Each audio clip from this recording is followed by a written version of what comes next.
Chapter 363. De Xiong was confused, but he couldn't help but admire his young master's oppressive aura. Li Meng had never seen Hellion Vivian before. He had only heard of her reputation in the capital. Now that he had seen her, he was even more certain of his conjecture. How could such a dark woman be compared to his fairy-like cousin? She was just an ugly woman. Without hesitation, he met Hellion Vivian's gaze. With a mocking smile he said, "Third Princess Consort, don't blame this official for being rude. This official was ordered to investigate this case. I advise Third Princess Consort to be tactful. These weapons are evidence of your crimes."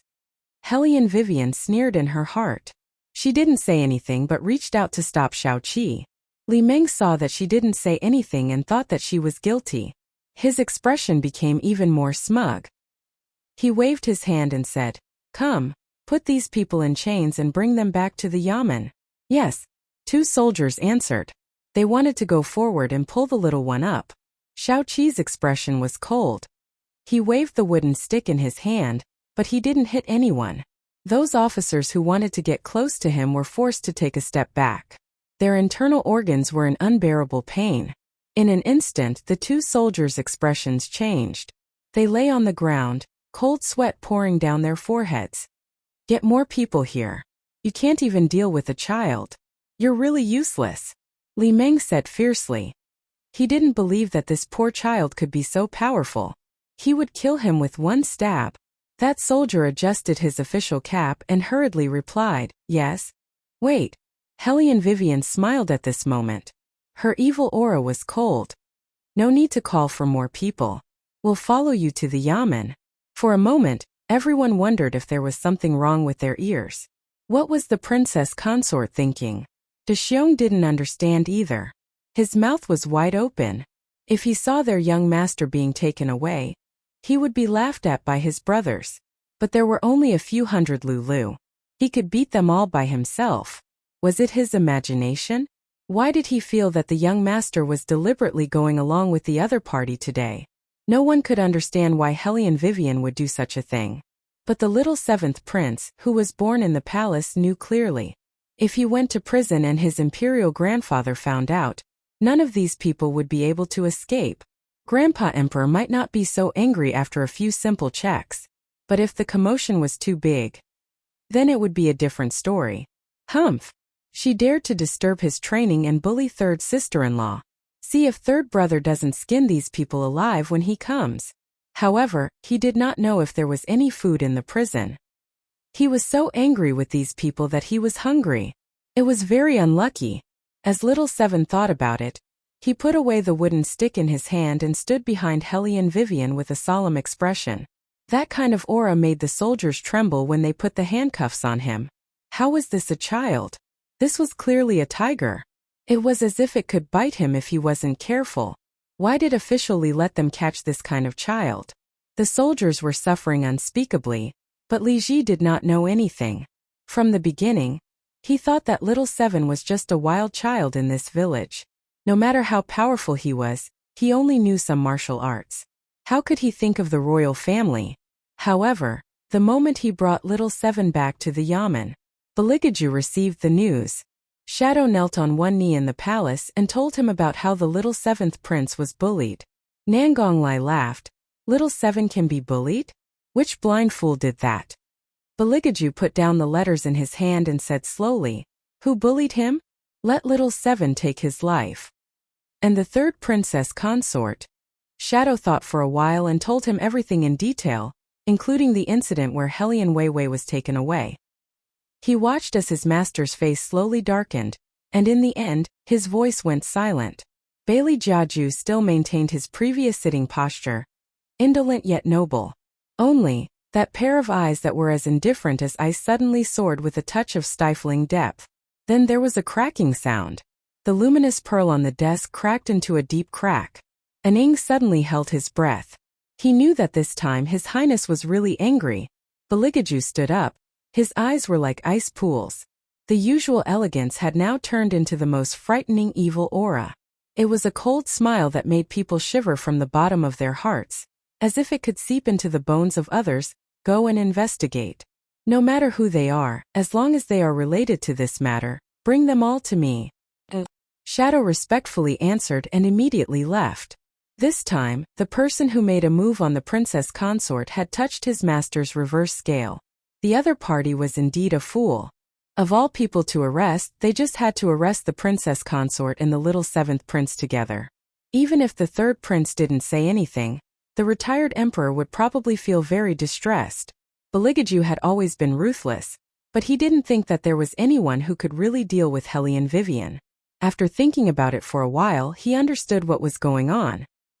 He then ordered the servant beside him to send the news directly to the retired emperor. Nangonglai followed beside him with an evil smile. This is really a beautiful plan. Her making weapons was ordered by Imperial Grandfather, and I was also involved. Beligaju's few words were enough to show that the person who made trouble this time was simply courting death. Clang! The iron door made a hollow and long sound. In the gloomy dungeon, Hellion Vivian and the little seventh prince were locked in the same cell. Li Meng looked at them complacently, then ordered 2 jailers to keep a close watch on them and wait for him to come back for interrogation. The little seventh prince snorted twice. When third brother comes, he will definitely be dead. Yes. Hellion Vivian laughed. That man definitely wouldn't allow anyone to bully the little seventh prince. Previously, when he saw someone badmouth the little seventh prince, his eyes could kill. The little bald head rubbed his stomach and was still a little indignant. Master Wang originally said that he would make preserved vegetables and meat for me to eat, but in the end, there is nothing. You helped third sister-in-law do a lot of things today. When we go out later, third sister-in-law will take you to the VIP restaurant to eat. Hellion Vivian picked up the little one and wiped the dirt on his face. The little bald head tilted his face. Third sister-in-law, don't wipe it. If you wipe it, Imperial Grandfather won't see me as pitiful. He will definitely think that I am the one who hit others and not the other way around. I usually like to hit people too much. Hellion Vivian, you also know that you are famous for loving to fight. As the two of them were talking, a light suddenly lit up in the dark prison cell. Tap, tap, tap. The sound of footsteps coming from afar was extremely messy, enough to tell that the person who came was very anxious. Quickly open the cell for me. Chapter 364. It was official Li, who was in charge of the entire Ministry of Appointments. Right now, he couldn't find any of his usual high status and authority. He was constantly wiping the sweat on his forehead with a handkerchief. The jailers didn't know why official Li was so anxious. They could only lower their heads and quickly unlock the iron lock. Official Li hurriedly entered the prison cell and bowed deeply to the 2 people who were still chatting. This humble official didn't recognize Mount Tai and offended the 2 of you. Now that the misunderstanding has been resolved, the 2 of you can leave the prison. Hellion Vivian smiled but didn't say anything. Little Seven nestled in Hellion Vivian's arms and didn't have any intention of moving. It seemed that he had made up his mind that if his imperial grandfather didn't come personally, he wouldn't leave this prison cell today. Official Li saw that the 2 of them didn't move and became even more anxious. His legs couldn't help but start to tremble. He looked at Hellion Vivian with a pleading gaze. Miss Hellion, no princess consort, this matter really has nothing to do with this humble official. This humble official also doesn't know why the people below were so blind and captured the 2 of you. Please help this humble official persuade the 7th prince? I thought official Li didn't know who little Seven and I were. The moment you came in you called us too. Hellion Vivian smiled faintly. Official Li was speechless. He anxiously paced back and forth like a headless fly. He was so anxious that he was about to cry. At this moment, a clear announcement came from outside the prison cell. The retired emperor has arrived. A bright yellow figure walked over from afar. His steps were steady and dignified, revealing a noble and graceful aura. Official Li's expression changed. He pressed his head and quickly kowtowed. He shouted, "This humble official respectfully welcomes the emperor's arrival. Long live the emperor!" Eunuch's son, who was beside the retired emperor, didn't even look at him and directly walked past. The retired emperor, who was such a person who cared about his appearance, walked away with messy hair. He lowered his head and saw that his precious grandson's face was black and his arm seemed to be scraped. This was simply like stabbing his heart with a knife. Eunuch's son immediately cried out in pain. His eyes immediately filled with tears. Who exactly is this person who doesn't want to live? Seventh Prince, where does your body hurt? Just tell this old servant, huh? Look at what those people did. In any case, they were still in the capital. If they were caught and beaten in a more remote place, wouldn't they have killed someone? The seventh prince is still a child, how could they do that? Little Baldy pouted and raised his head to look at the retired emperor. Imperial grandfather, I didn't hit anyone this time. I was just practicing martial arts with third sister-in-law. That group of people rushed in and said that third sister-in-law and I had offended someone we shouldn't have. The retired emperor's face was ashen. He wished he could drag all of them down and behead them. He reached out and carried the little one over. He patted Xiao Qi's back and roared at official Li, who was kneeling behind him. Who is the one who captured him? Investigate immediately.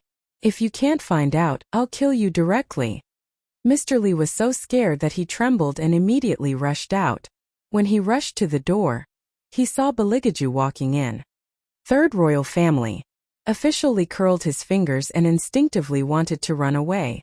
Bailey Jiaju slowly walked over. His peach blossom eyes seemed to be sprinkled with ice dregs, so cold that it couldn't help but cause a chill to surface. It was still that spirited and handsome face, but the expression was so sinister and malicious. The depths of his eyes were even more indifferent. Move quickly, the side effects must be small. Don't scare the snake, and don't think about catching a scapegoat. If this highness finds out that you've communicated with someone, yearly family's 138 people can forget about living, understand? When official Li heard this, he knew that there was something behind this matter. The royal family wanted to investigate thoroughly. He immediately wiped away his cold sweat and hurriedly said, I understand, this official understands. How would this official dare to leak information to others? Your Highness, rest assured, this official will definitely handle this matter well. However, he really didn't know who did this. Which unlucky bastard did this and left him to clean up this mess that couldn't be cleaned up? Imperial grandfather, fortunately, third sister-in-law is here. In the prison cell, little bald head covered his small face and was full of tiger spirit. If it wasn't for third sister-in-law, I would have been bullied badly. Nangong Lai came in behind Baligaju. When he heard the little one's words, his expression couldn't help but be a little twisted. He looked sideways and asked Baligaju, who was standing at the side, Do you believe that this little brat will be bullied? Why not? Baligaju looked at him indifferently and said slowly, My seventh brother is still a child. Nangong Lai. Yes, that's right, little seven is indeed a child. But this child can fight magical beasts with his bare hands. In this world, except for you, the royal family, who can bully him? You are indeed brothers. Nangong Lai smiled evilly. They were all black-hearted people who ate people without spitting out the bones. He still admired the person who dared to pluck the fur from the tiger. He really didn't know anything about life and death. The older the retired emperor was, the more he loved his grandson. This group of people knew that the third prince had a cold personality since he was young. No matter how close the retired emperor was, he had a limit. But the little seventh prince was different. Except for his love of beating people, he was basically a good-natured boy. If the retired emperor wasn't afraid that he would be framed in the palace, he wouldn't be willing to send him to the White Academy to raise him. She had been well taken care of and had never suffered a single grievance. Suddenly, she was caught and thrown into prison.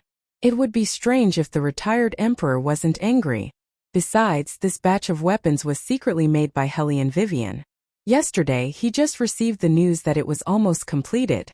Today, he heard the news that someone was caught. Who the hell is so daring?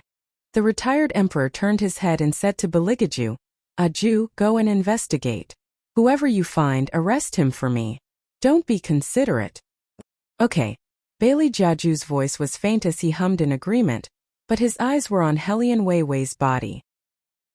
After confirming that she did not have any wounds, that pair of eyes could be considered to be much gentler. Come over. Hellion Vivian naturally wouldn't reject him in front of the retired emperor. Moreover, the retired emperor had appeared right after she and little seventh prince were locked in prison. This man must have some tricks up his sleeve. It seemed that she and His Highness had a tacit understanding when it came to dealing with others. While the entire prison was set, Li Meng was proudly taking credit in the general's residence. Li Meng was rarely invited into the inner hall, but this time was an exception. Su Yanmo sent him to work this time to wait for his results. If he really found out something, that little bitch would never be able to make a comeback. Li Meng held a cup of good tea that he rarely drank and talked about what he had done today. His words were full of joy from helping Madame Su vent her anger. Chapter 365. I sent my men to the place you mentioned. Guess what? The courtyard is full of steel weapons. Whoever goes there will sentence Hellion Vivian to death. Li Meng laughed. Even if the royal family finds out about this, they can only suffer in silence. The quantity is too large. Even the Ministry of War does not have the authority to make so many weapons, let alone a concubine like her. This time, Hellion Vivian will definitely suffer a great loss. Li Meng's explanation was clear and logical. He expressed that he didn't do anything out of line, and only followed the procedures to arrest her. For this kind of privately harboring weapons, no matter who it was, they had to be arrested. It just so happened that he could use this incident to dampen Wei Wei's spirit, and let her know that she didn't have the final say in the capital. Su Yanmo smiled satisfactorily after hearing that. After all, that bastard was only in her teens. Even if she was really possessed by someone else, she would not know what taboo was in the imperial court. Until now, she probably still did not understand why she was arrested. Come, let's continue drinking tea. Su Yanmo greeted Li Meng warmly, ready to watch Hellion Vivian's show. When the time came, she and Guangyao would go to the emperor and mention a few words. Then that bastard's good days would come to an end. Even the third prince could only watch from the sidelines. A restless little girl actually wanted to usurp the throne. This was a crime of the highest order. No one could even think of pleading for her. It was rare for Su Yanmo to be so happy. Li Meng also flattered her. Both of them were chatting when they saw the Hellion Jiaoer walk in from outside. Li Meng quickly got up, his eyes roaming over the Hellion Jiaoer. He could not bear to look away. This was the first time he saw his fairy-like cousin at such a close distance. He appeared to be very attentive, but the Hellion Jiaoer looked down on these relatives from other places. She thought that these people were only able to get to where they were today because of her. Hellion Jiaoer was already disgusted with him, plus that pair of unruly eyes of his, so she didn't even bother to pay attention to him. Just as she was about to directly go to the inner room, she suddenly heard him mention a child who was following beside Wei Wei. Hellion Jiaoer paused. She raised her eyebrows and asked, "Is the child you're talking about bald?"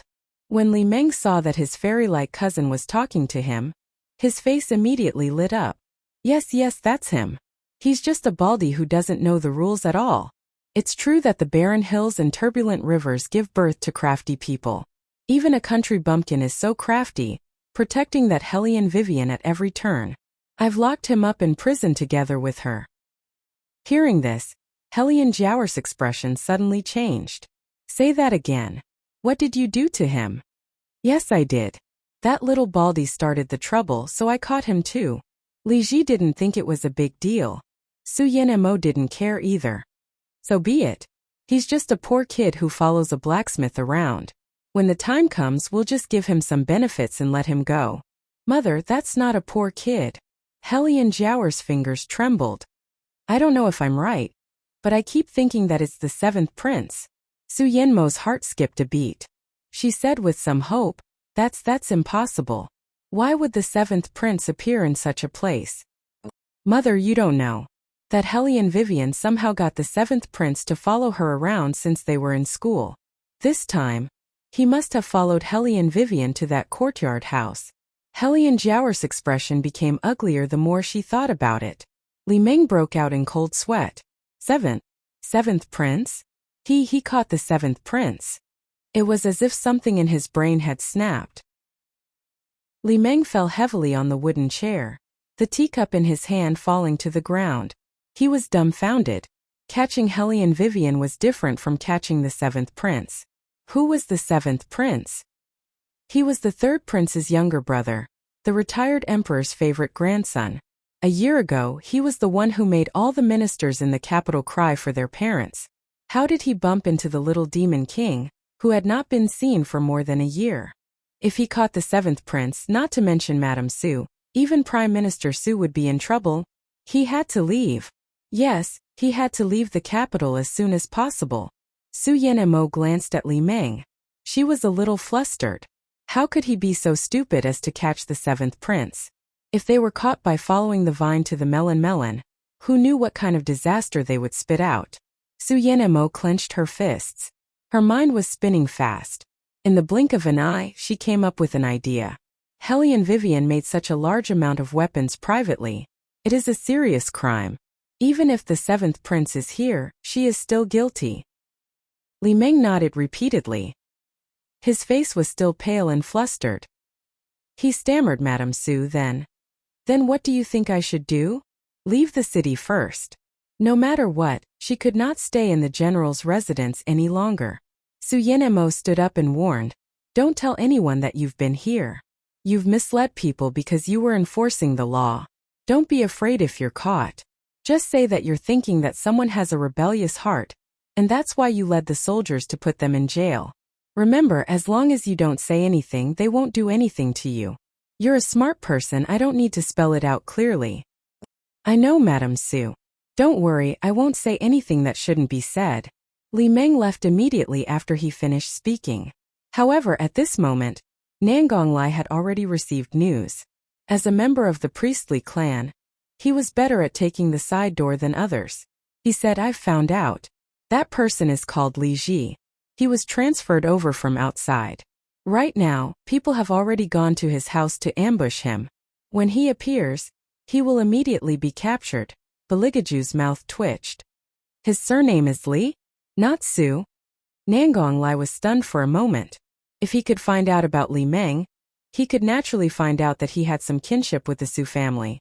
Originally, he thought that the recent situation in the imperial court was not good, so he wanted to leave the Su family a way out first, and wait until later to punish them. Now that he heard Aju's meaning, it seemed that he was going to investigate with great fanfare. Beligaju's eyes were fierce. He said coldly, since you want to investigate, then investigate to the end. Find out all the people who are related to him. Nangonglai rubbed the bridge of his nose, thinking that this was a real tiger. Even though Little Seven was domineering when fighting, but whoever Bailey Jiaju set his eyes on, he wouldn't even leave the slightest path of retreat for the other party. He would definitely make the other party's corpse disappear before he would stop. Therefore, the entire capital started a big investigation. It was like poking a hornet's nest. All the shops started to be investigated. Fortunately, the investigation this time was targeted. They caught each one accurately, but it was also confusing. However, in the end, some people figured out the knack. Because behind these shops, most of them were directly or indirectly related to the Su family. Chapter 366. Someone wanted to stop them, but the search was too quick. After the other party had searched the shops, they began to arrest officials from the Ministry of War and Ministry of Civil Affairs. The search this time had uprooted all the connections that Su Yanmo had built with the help of the Su family's prestige. Not only her trusted aides, but even those who were close to her were wiped out. Not only did this completely cut off Su Yanmo's wings in the capital, it was also a vicious warning to her. It was a clear message to everyone that whoever helped this woman would be in for a bad time. And all of this was done in secret. Not many people could react in time, not to mention Li Meng, who was preparing to flee the capital. He had only gone back to pack his money when he was surrounded by the shadow guards who had barged in. Only then did he realize who was the one who had caused such a commotion in the capital. It was the third prince who he had never expected to be involved in this matter. When Li Meng entered the yamen, his body was dirty and disheveled. He glared with bloodshot eyes. He did not care if he had arrested the little seventh prince.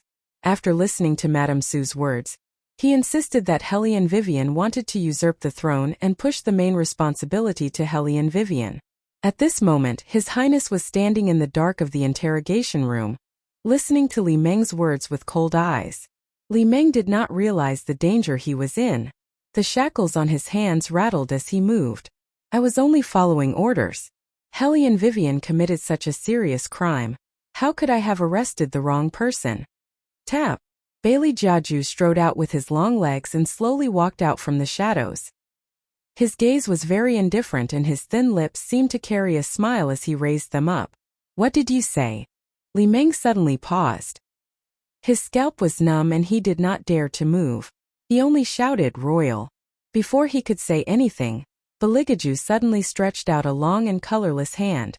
In a strange posture that seemed to tear through the darkness, he attacked Li Meng's neck. Coldness was the first thing that entered Li Ji's mind. Then it was pain and finally it was fear. Because he was actually being choked by the neck and lifted into the air. The feeling of his feet leaving the ground made Li Ji lose his center of gravity. His lips began to tremble slightly as fear filled his eyes. Bailey Jiaju's movements were too fast. Li Meng simply didn't have time to react. In the darkness, the enchanting redness slowly dispersed from the man's pair of eyes. His handsome face was so white that there was almost no trace of blood, making people who saw it feel apprehensive. You think you're right to catch her, hmm? The cold aura carried a thick killing intent. A cruel smile appeared on the face shrouded in black fog. Because his throat was being strangled, Li Meng found it difficult to even open his mouth. His legs were shaking, and he looked like he was going to die at any moment. The interrogating official hurriedly wiped the cold sweat from his forehead and said word by word. Your Highness. Baligaju acted as if he didn't hear anything. He stood in the middle of the room elegantly. His lips were red and his teeth were white. Together with his incomparably handsome face, he looked like a god who had walked out of a manga. But the corner of his mouth was filled with a sinister viciousness. It was a killing intent that hadn't been revealed for a long time. Perhaps this was the famous overlord who once ruled the capital.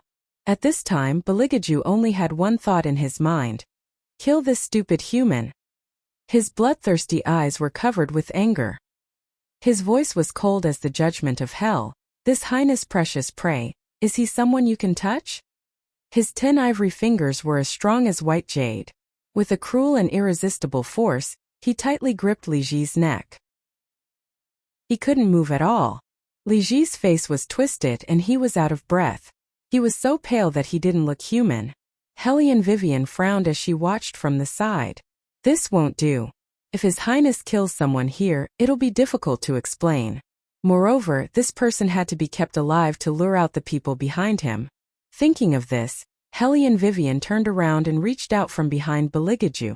She pressed down on his wrist. You can't kill him now. The warmth from her fingers made the layer of red light in Bailey Jiaju's eyes gradually fade away. Then, he let go of his hand and casually threw Li Ji to the ground. He looked back at Hellion Vivian and seemed to have recovered his usual indifference. First, he leisurely tidied up his outer robes. Then in a cold voice, he ordered the person beside him, let him have a good taste of what it's like to be imprisoned for no reason. Yes. The interrogating official finally let out a sigh of relief. If the royal family really killed him like this, it would be difficult for him to write a confession. Fortunately. Thinking of this, the official couldn't help but look at Hellion Vivian. He bowed and said in a small voice, it's all thanks to Wang Fei. It's what I should do. Continue the investigation. Hellion Vivian smiled. She didn't say anything else and walked out. The official wiped the sweat on his forehead again. He was more or less confused. Didn't they say that the third prince married Wang Fei to deal with the retired emperor? Why did the third Wang Fei's words sound so authoritative? Thinking about it carefully, this was the first time His Highness listened to someone when he was angry. The official raised his eyebrows but didn't think much of it. He turned his head and continued to interrogate Li Ji. Li Meng had just regained his strength and was panting heavily. He was a smart person and had many tricks up his sleeve. In addition, he had been in the Ministry of Appointments for so long. He knew very well that if he insisted that Hellion Vivian wanted to usurp the throne, no matter how much the retired emperor doted on the third prince, he would have a knot in his heart. When that time came, even if the third prince wanted to punish him, he would have to reconsider. But he didn't know that the retired emperor had ordered Hellion Vivian to make this batch of weapons. There was no such thing as a rebellion. Moreover, the retired emperor didn't want anyone else to know about this batch of weapons. Now that Li Ji had exposed it in such a situation and Shao Qi had been wronged, The retired emperor was even more determined to investigate to the end. He wanted to see just who was trying to make trouble for him, so he didn't immediately punish Li Ji. Instead, he let Baligaju continue the investigation. In fact, even if the retired emperor didn't say anything, Baligaju didn't plan to just arrest him. From the beginning, his target was the Su family. Su Yanemo was indeed panicking.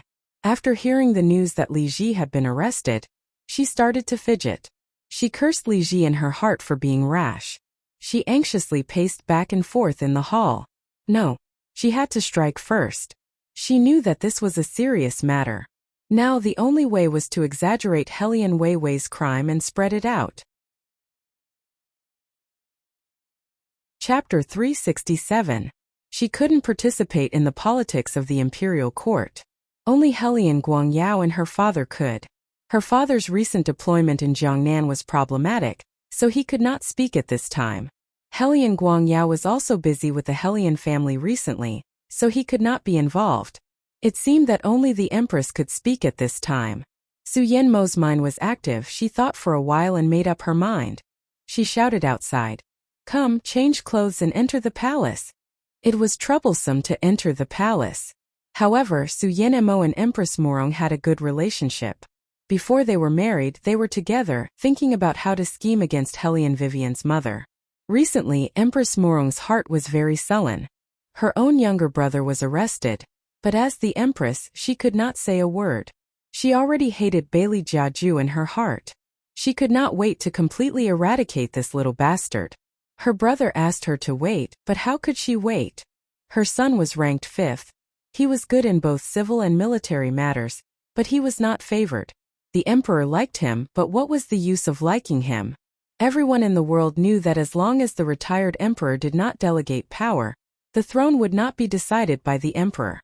The more she thought about it, the more annoyed she was. As soon as she looked up, she saw Madame Su kneeling on the ground. "Your Highness, this time, I must beg you to save me." "What's wrong?" Empress Morong pitied her, but she enjoyed this feeling. Before they were married, they were all sisters who played together, but she was much more superior than these people.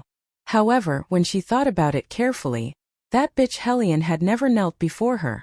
Empress Morong clenched her hands and comforted Su Yanmo. "Sit down first, tell me slowly. I have a distant cousin who works in the Ministry of Official Personnel Affairs. When he went out for a routine inspection today, he accidentally flipped over a courtyard. The courtyard was full of weapons, carriages and carriages were moving them out mysteriously. My cousin was sure that there was something wrong with the other party. After checking, there was indeed something wrong. The courtyard was full of privately made weapons. The whole courtyard was full of them. It seemed like they were up to something," Su Yanmo said exaggeratedly. When Empress Morong heard this, she also frowned. "So many weapons, could it be that this person wants to?" "That's what my cousin thinks too." Su Yanmo saw that the empress was starting to get suspicious, so she lowered her voice and said, "Moreover, these weapons are all related to Helian Vivian. She is the owner of the courtyard, and she even hid many weapons in the courtyard that were used to kill the enemy." The retired emperor's greatest taboo was to form cliques for personal gain, and to have his subordinates conspire against him. However, this girl was really good. She had done so much behind his back. He didn't know what she was thinking. The emperor is seriously ill now, and the retired emperor is also old.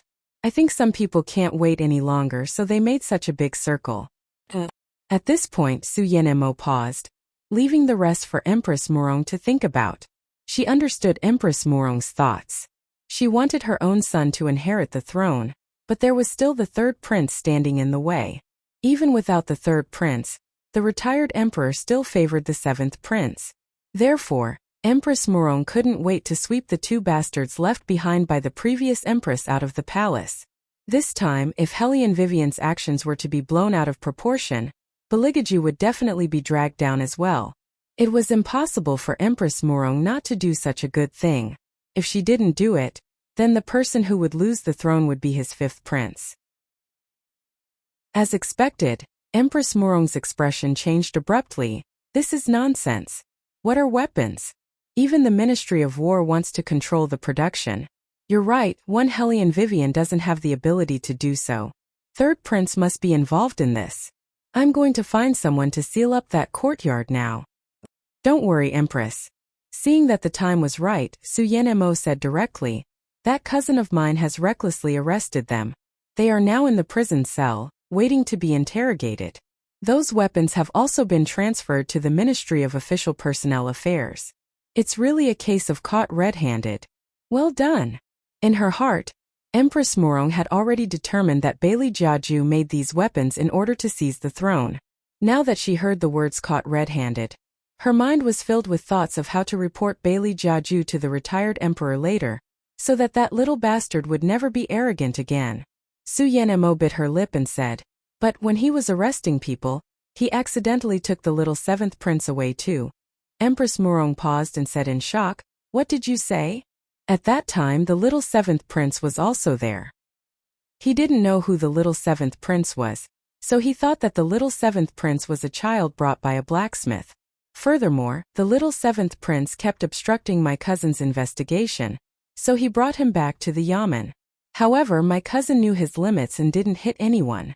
However, because my cousin took away the weapons in the yard, he was directly sent to prison by the third prince.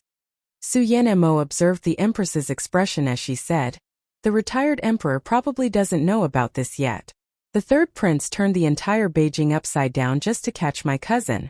Firstly, he wanted to avenge the seventh prince, and secondly, he wanted to settle everything before the retired emperor asked. The so-called settling was just silencing people. When Empress Murong heard this, she already had her own thoughts in her mind. Previously, Bailey Jiaju had captured her without any consideration for her feelings. For so many days, she had been hoping that something would happen to Baligaju. A prince's wife secretly mass-produce weapons. Even if it was a joint responsibility, that little bastard could forget about keeping the retired emperor's favor from spilling a single drop of blood. Empress Murong's eyes turned and said to Su Yanmo, you go back first. I'll get someone to do justice for this. Su Yanmo knew that there was hope when she heard this. She was relieved, but she couldn't be too careless. She had people keep an eye on the news in the palace at all times. Although Empress Murong knew that Su Yanmo had her own ideas, there were too few opportunities to drag down Baligaju. Moreover, that little bastard, although young, had bullied her son in the palace many times. That little tiger by Baligaju's side deserved to be arrested. Of all the places he could go, he just had to stay in that courtyard house. Empress Murong thought fiercely. She felt more and more that she should take advantage of this incident to vent her anger. But she also knew that she couldn't say anything about this. The retired emperor had always disliked her. Moreover, women in the harem shouldn't be involved in these matters. So she didn't go herself. Instead, she first whispered something to the emperor. Chapter 368. The emperor had been refining pills for a long time and indulged in women's charms. His entire person looked dispirited and listless. But the more he was like this, the more he would think about it when the empress said a few words beside him. Especially when it came to the matter of princes coveting his throne, he would more or less feel annoyed and disgusted.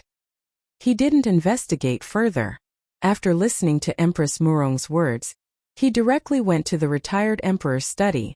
The retired emperor's anger hadn't subsided yet when he was angered by the emperor's words. You said that Zhu heir has the intention to rebel?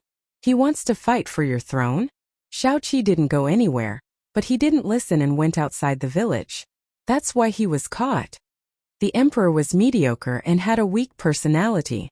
If he didn't give birth to a good son, he wouldn't have been able to get the throne back then.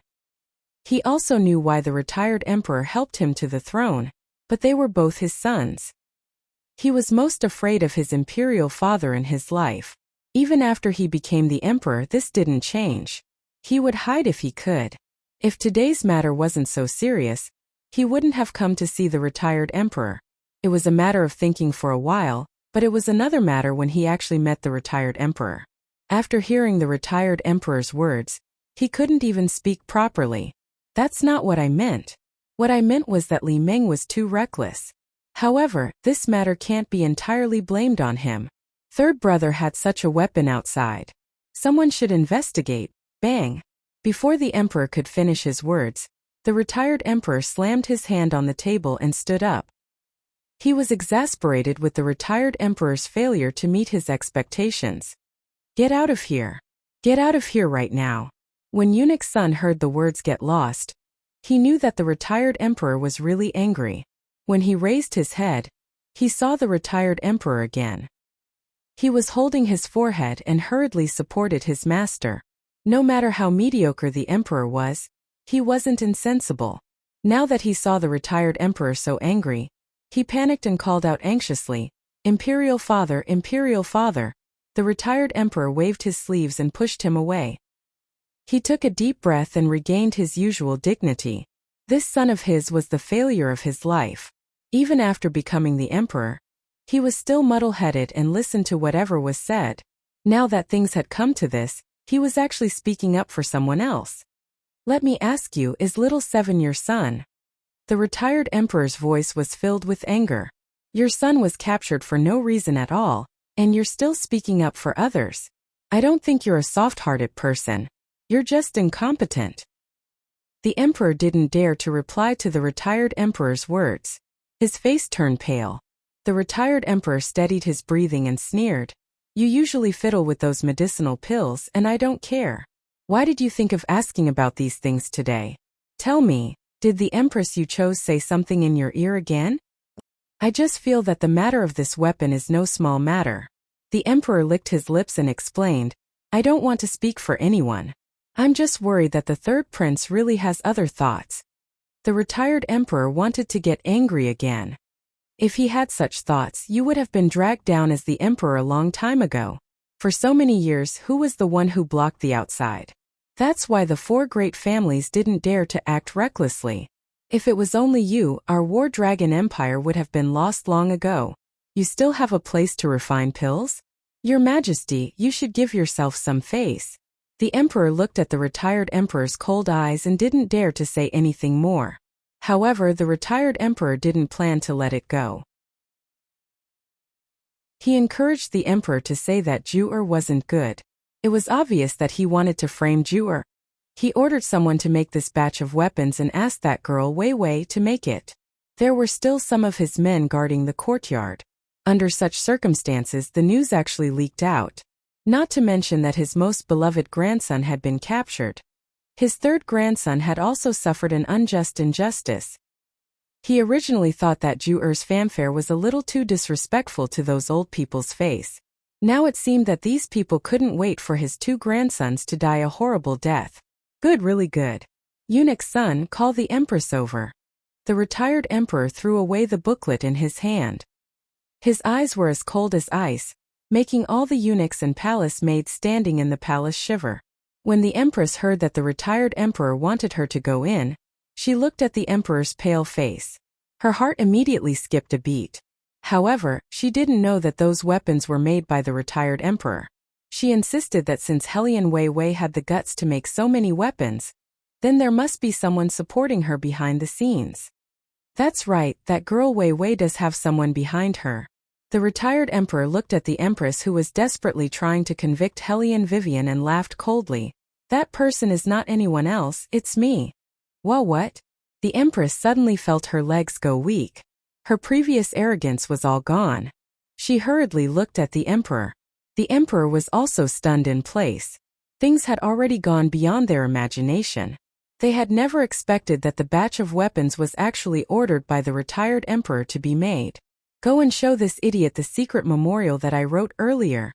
The retired emperor ordered Eunuch's son who was beside him. He no longer cared about his usual etiquette, and was only one step away from pushing the emperor out to give him a beating. The empress looked at the words on the envelope. Her face became uglier and uglier and her fingers began to tremble. The retired emperor glanced at her. I ordered the weapons to be made. Am I also plotting to usurp the throne, As he spoke, the retired emperor threw the teacup in his hand away. It fell beside the empress. The empress was so frightened that she didn't even dare to raise her head. Interfering in the court without permission. Murong Yen heir. This is what your father taught you. When the empress heard the retired emperor calling her by her name, she knew that this matter was going to be bad. Then the retired emperor laughed coldly. Pass down the order. Say that the Empress has lost her virtue and is wholeheartedly trying to frame the prince. From today onwards, remove her status as the Empress and banish her to the cold palace. Retired Emperor, you can't do this. I'm the daughter of the Murong family, you can't do this. Murong Yan'er was so anxious that she said something that she shouldn't have said. The retired emperor said angrily, "Using the Murong family to pressure me? Good, very good. Murong Wang really raised a good daughter. Immediately take her away for this emperor." Yes. The shadow guards immediately pulled the empress up. The empress cried and shouted. She kept calling out, "Your Majesty." The emperor also wanted to plead for leniency for her, but he saw the retired emperor rubbing his forehead as if he was completely disappointed. He looked at him and said, "You also leave. Go back and think about what evil things the empress you chose has done." Chapter 369. At this moment, the emperor did not dare to say anything else and retreated immediately. The general's residence. The smile on Su Yanmo's face gradually disappeared as she could not receive any good news.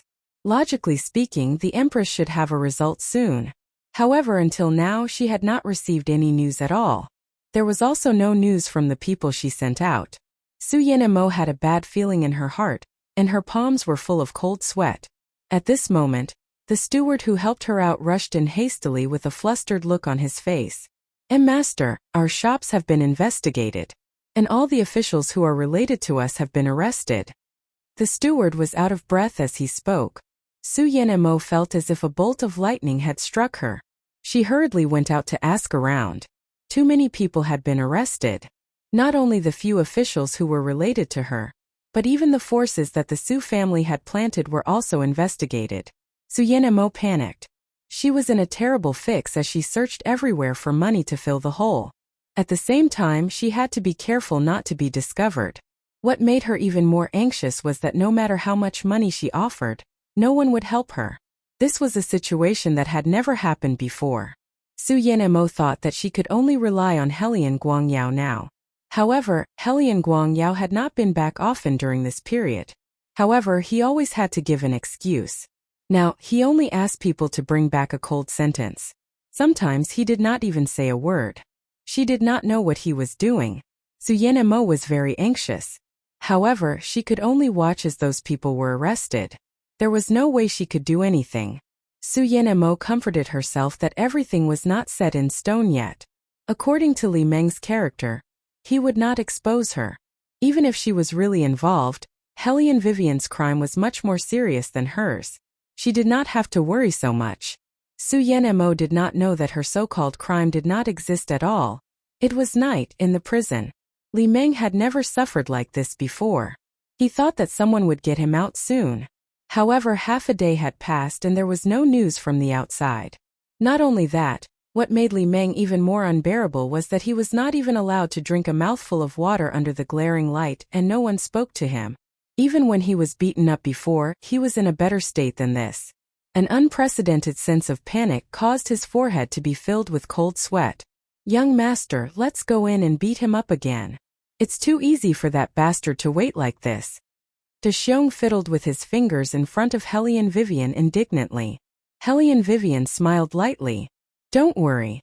Treating him this way will make him feel worse than beating him up." "Is that so?" De Xiong didn't understand. He was just sitting there, so why would he feel uncomfortable? Helian Vivian curled her thin lips and crossed her arms as she listened to the sounds inside. According to the analysis of the experts, if a person is left in an unfamiliar environment for a long time under intense light, with no one to talk to him, and with no way to obtain information from the outside, this person will feel uneasy. Of course, uneasiness is only the first step. In the long run, he will feel that something is wrong everywhere, and then he will have a mental breakdown. As soon as Helian Vivian finished speaking, De Xiong heard the screams coming from inside the cell. Li Meng couldn't take it anymore. He hugged his head. His face was extremely pale, and his lips were blue because of the lack of water. "I'll talk. I'll tell you everything." De Xiong's eyes widened as he looked at Helian Vivian. He thought to himself, how can this work? He didn't know that Hellion Vivian was using the most professional interrogation technique of the American FBI. It was the famous psychological attack technique. Not only De Xiong, but even the prison guards were impressed by Hellion Vivian's method. She didn't need to do anything to get him to talk. Hellion Weiwei strolled in and sat opposite Li Meng leisurely. With a lazy and handsome air she said, "Tell me, how did you know the address of the courtyard?" "It was Madame Su. Madame Su told me." Li Meng's eyes were bloodshot. "She said that you made a batch of weapons and that the location was just outside the city. If I can find out about this batch of weapons, I'll definitely be rewarded. After all, making weapons without permission is a serious crime." Hellion Vivian looked at him indifferently but didn't say anything. Li Meng was on the verge of breaking down after being locked up for a few hours. He didn't know what Hellion Vivian was thinking. He felt that this person was more difficult to deal with than all the ministers he had met before. Was this still the love-struck good-for-nothing? Li Meng narrowed his eyes as he watched. He was afraid that Hellion Vivian would think that what he said was useless and continue to lock him up. He immediately sold out all the men that the Su family had planted in the capital over the years. This time it wasn't just Su Yanmo. Even the old fox, Prime Minister Su, who had painstakingly built up his influence in the capital over the years, had suffered heavy losses. Anyone with some potential had been uprooted. "Young master, you're amazing." De Xiong watched the entire process with his mouth agape. Now he truly admired this new leader who had taken over. Hellion Vivian held Li Meng's confession and curled her lips into a sinister smile. "I've said it before. If anyone dares to bully people in my territory, I'll uproot them." Li Meng was blind this time. He had completely fallen for it. He didn't know that Hellion Vivian didn't speak because she was waiting for him to speak. The more Li Meng spoke, the more flaws he would reveal. This was a psychological battle. The more silent Hellion Vivian was, the more flustered Li Meng became. He thought that Hellion Vivian knew everything, so naturally, he told her what he should and shouldn't say. Beligaju watched this scene casually. When she was done with the interrogation, he glanced at her indifferently. "Come with me." Hellion Vivian raised her eyebrows and followed Beligaju to the corner. However, he turned around and trapped her in the corner. "Your interrogation method is very special. I learned it after joining the Battle Spirit Forces." Hellion Vivian's answer was flawless. Beligaju looked at her with a faint smile. "Is that so?" "Yes." Hellion Vivian thought to herself. Did he discover something? Risking being burned by His Highness as a monster every day was really a test of her acting skills. Beligaju smiled indifferently with appreciation. "It's a good method to destroy the prey from the inside out." Hellion Vivian chuckled. A person who could appreciate this kind of interrogation method was really a pervert. It's just that it's not thorough enough. Beligaju rubbed her small face with his fingers. Her skin was smooth and cold like a piece of warm jade. After touching it twice, he didn't care about her perfunctory answer. If you tell him that Su Yanmo didn't protect him at all, but used him as a scapegoat, he'll break down even more. Chapter 370. Hellion Vivian was speechless. She had no choice but to concede defeat to such an insidious method of driving a wedge between them. "Your Highness, are you teaching me to be an evil woman? Didn't he say that he hated women with ulterior motives the most? Why was he teaching her this?" Beligaju did not answer her. Instead, he rubbed the mark he left on her neck with his finger. He was satisfied to see Hellion Vivian tremble. This was a new hobby of His Highness recently. It was as if he was confirming his own territory. Hellion Vivian looked at him speechlessly. Beligaju's eyes turned cold. "It's faded a lot. That was for sure." She used the strawberry juice in her space to remove the mark every day. If there was no effect, it would be a waste of her magical strawberry juice. It had a whitening effect. Hellion Vivian smiled, looking very happy. Bailey Jiaju looked at her. His thin lips were cold. He didn't like how happy she was right now. It was as if this little thing was always thinking about how to get rid of him. "Your Highness." An Ing stood a meter away, not daring to come any closer. He could only report from afar. "Prime Minister Su saw that you've captured his people and couldn't help but make a scene." He's now standing in front of the retired emperor's palace with Su Yanma. Beligaju smirked and said with a strong sense of viciousness, "Bring Li Meng's testimony and let's go back to the palace." "Yes." Shadow bowed his head respectfully. He was more or less confused. Why did he feel that His Highness's tone was colder than before? No matter what, the Su family was really in deep trouble this time. The lanterns were lit outside the palace where the retired emperor lived. Prime Minister Su was kneeling with Su Yanmo. He put his crown on his left and put his knees on the ground, waiting for the retired emperor to give him an explanation. Why did the third prince capture all of his people? What crime did they commit? He had to give him an explanation. Su Yanmo knew the reason, but she did not dare to tell her father the truth. She only told him what she had said to the empress. Prime Minister Su had no idea how things were progressing, but he was more experienced than Su Yanmo. He knew that the Ministry of Official Personnel Affairs would not be able to get anything out of the interrogation in such a short time, so he wanted to strike first. He had the same thoughts as the empress. Even though they had caught the little seventh prince by mistake, but compared to all these, harboring and manufacturing weapons was the real crime. If he knelt here today, all the ministers would know that the third prince not only had the intention to rebel, but also abused his imperial power to casually arrest people. This was the scene that Hellion Vivian and Beligaju saw when they entered the palace. Prime Minister Su kept his composure. He knelt outside in the middle of summer and did not even get up. Even when he saw Beligaju and Hellion Vivian, there was no change in his expression. He was very thoughtful. However, Su Yanmo's eyes fell on Hellion Wei Wei.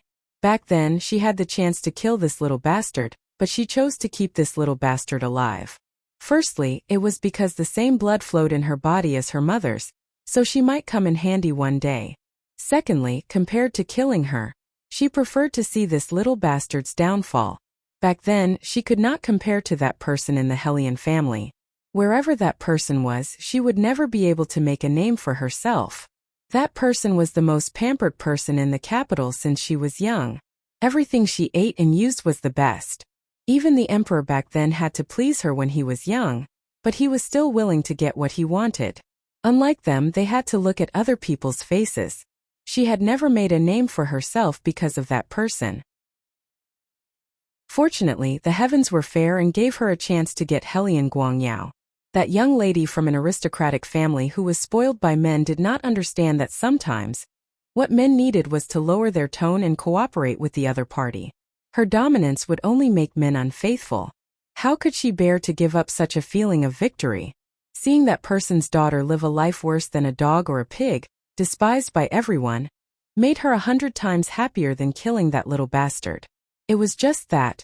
She did not expect that she would leave behind a disaster for herself.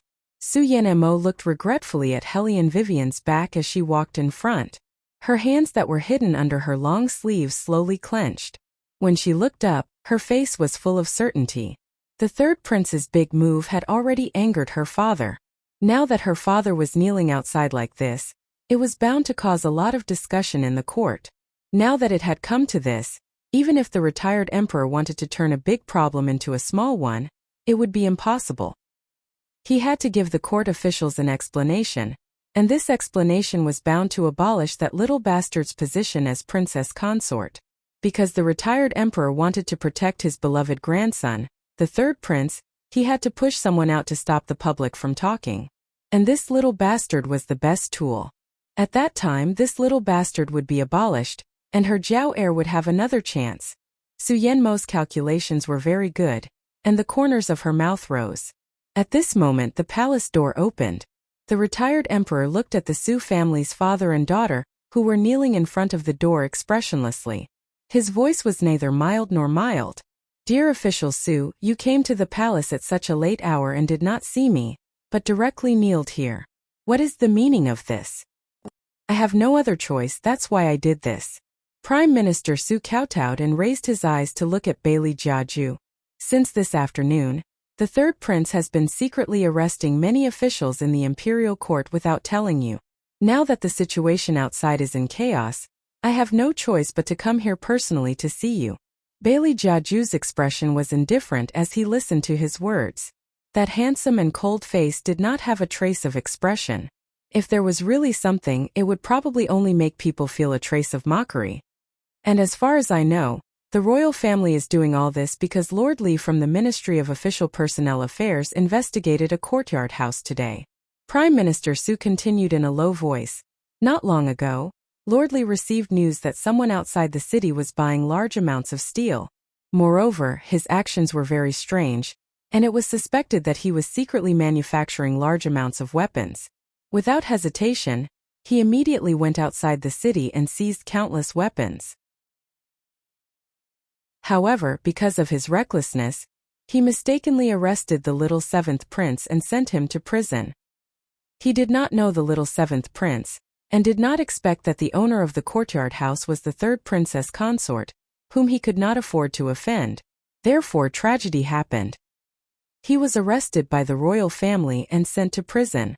The rest of his colleagues were also implicated because of this incident. I don't understand. Did the royal family do this purely to avenge the little seventh prince, or did they want to hide something?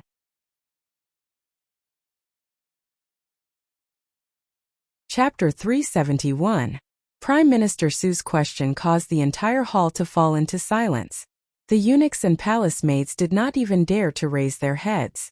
Too many things had happened in the palace in the past few days. First, the empress had been secretly banished to the cold palace by the retired emperor. Now, Prime Minister Su was questioning the royal. Prime Minister Su was implying that the third prince was plotting a rebellion. Beligaju glanced at him. His attitude was still nonchalant, even a little condescending. What do you think I'm hiding? Even Prime Minister Su, who had been in the bureaucracy for many years, could not figure out this prince who they had never dared to act rashly. Now that the matter was laid bare, he was still asking him what he was hiding. Prime Minister Su instinctively felt that this matter was not as simple as it seemed and was thinking of an excuse. He then heard Su Yanemo speak from beside him. Her tone was calm. Privately making weapons is a great crime of rebellion. I don't know why Your Highness is shielding the culprit and is in such a hurry to destroy the evidence. You didn't even hesitate to arrest the officials of the imperial court. I only ask that the retired emperor be impartial and let the innocent people go. Covering up for the murderer? Bailey Jiaju slowly curved his thin lips. A cold intent seeped out of that smile. Su Yanemo did not know why, but she shuddered inexplicably. However, she still firmly held on to Helian Weiwei's guilt. I know that Weiwei is now His Highness Third Princess Consort. I've also raised this child since she was young, and I've always treated her well. Now that something like this has happened, I've also hesitated to meet the retired emperor. After all, this is the only flesh and blood left behind by my elder sister. However, the mistake she has made this time can no longer be resolved with just a few words of apology. No matter who ordered her to make this batch of weapons, she can't escape the blame. As Su Yanmo's voice fell, Beligaju's eyes were extremely cold. Eunuch Sun absolutely believed that if it weren't for the presence of the retired emperor, His Highness could really kill this Madame Su with his bare hands, and there wouldn't even be the slightest trace of blood. Helian Vivian chuckled and walked slowly towards Su Yanemo. Whether I'm guilty or not, let's put that aside for now. However, there's something I'd like to ask Madame Su and Prime Minister Su. Your people have captured Little Seven. What's going on with this? This is all a mistake. Su Yanemo still wanted to explain. Helian Vivian slapped the long knife in her hand in front of her. Su Yanemo shuddered and the rest of her words were silenced by the shock. However, Helian Weiwei faced her and smiled. The corners of her mouth carried a vicious aura. Madame Su, please don't tell me that this is all a misunderstanding. Little Seven is a dignified prince. Is he someone you can capture as you please? Su Yanemo was rendered speechless by Helian Vivian's words. She felt that whatever she said was wrong. Prime Minister Su reacted quickly. Princess, you seem to have misunderstood. It was Li Meng who caught the seventh prince, not us. Is that so? Helian Vivian smirked. She turned around and met Prime Minister Su's eyes. According to what Prime Minister Su said, Li Meng's visit to the courtyard had nothing to do with you at all, right? Prime Minister Su, how do you explain the close relationship between Li Meng and the Su family? This question sent Prime Minister Su to the edge of a knife. Prime Minister Su thought to himself that he had really underestimated this bastard. He clenched his fists and said calmly, Li Meng is a distant relative of the Su family. However, this doesn't mean anything. Prime Minister Su, are you saying that you had no idea that Li Meng had gone to search my courtyard? Hellion Vivian's voice was cold. Su Yanmo felt a little guilty after hearing her question. However, there was no way she would admit that she knew everything at a time like this. Prime Minister Su was not stupid. He knew that there was something fishy going on. Li Meng must have been following his daughter's orders to investigate that courtyard. Now that things have come to this, the third princess consort's every question is filled with enmity toward us. Just because we are kneeling here and waiting for the retired emperor to punish you?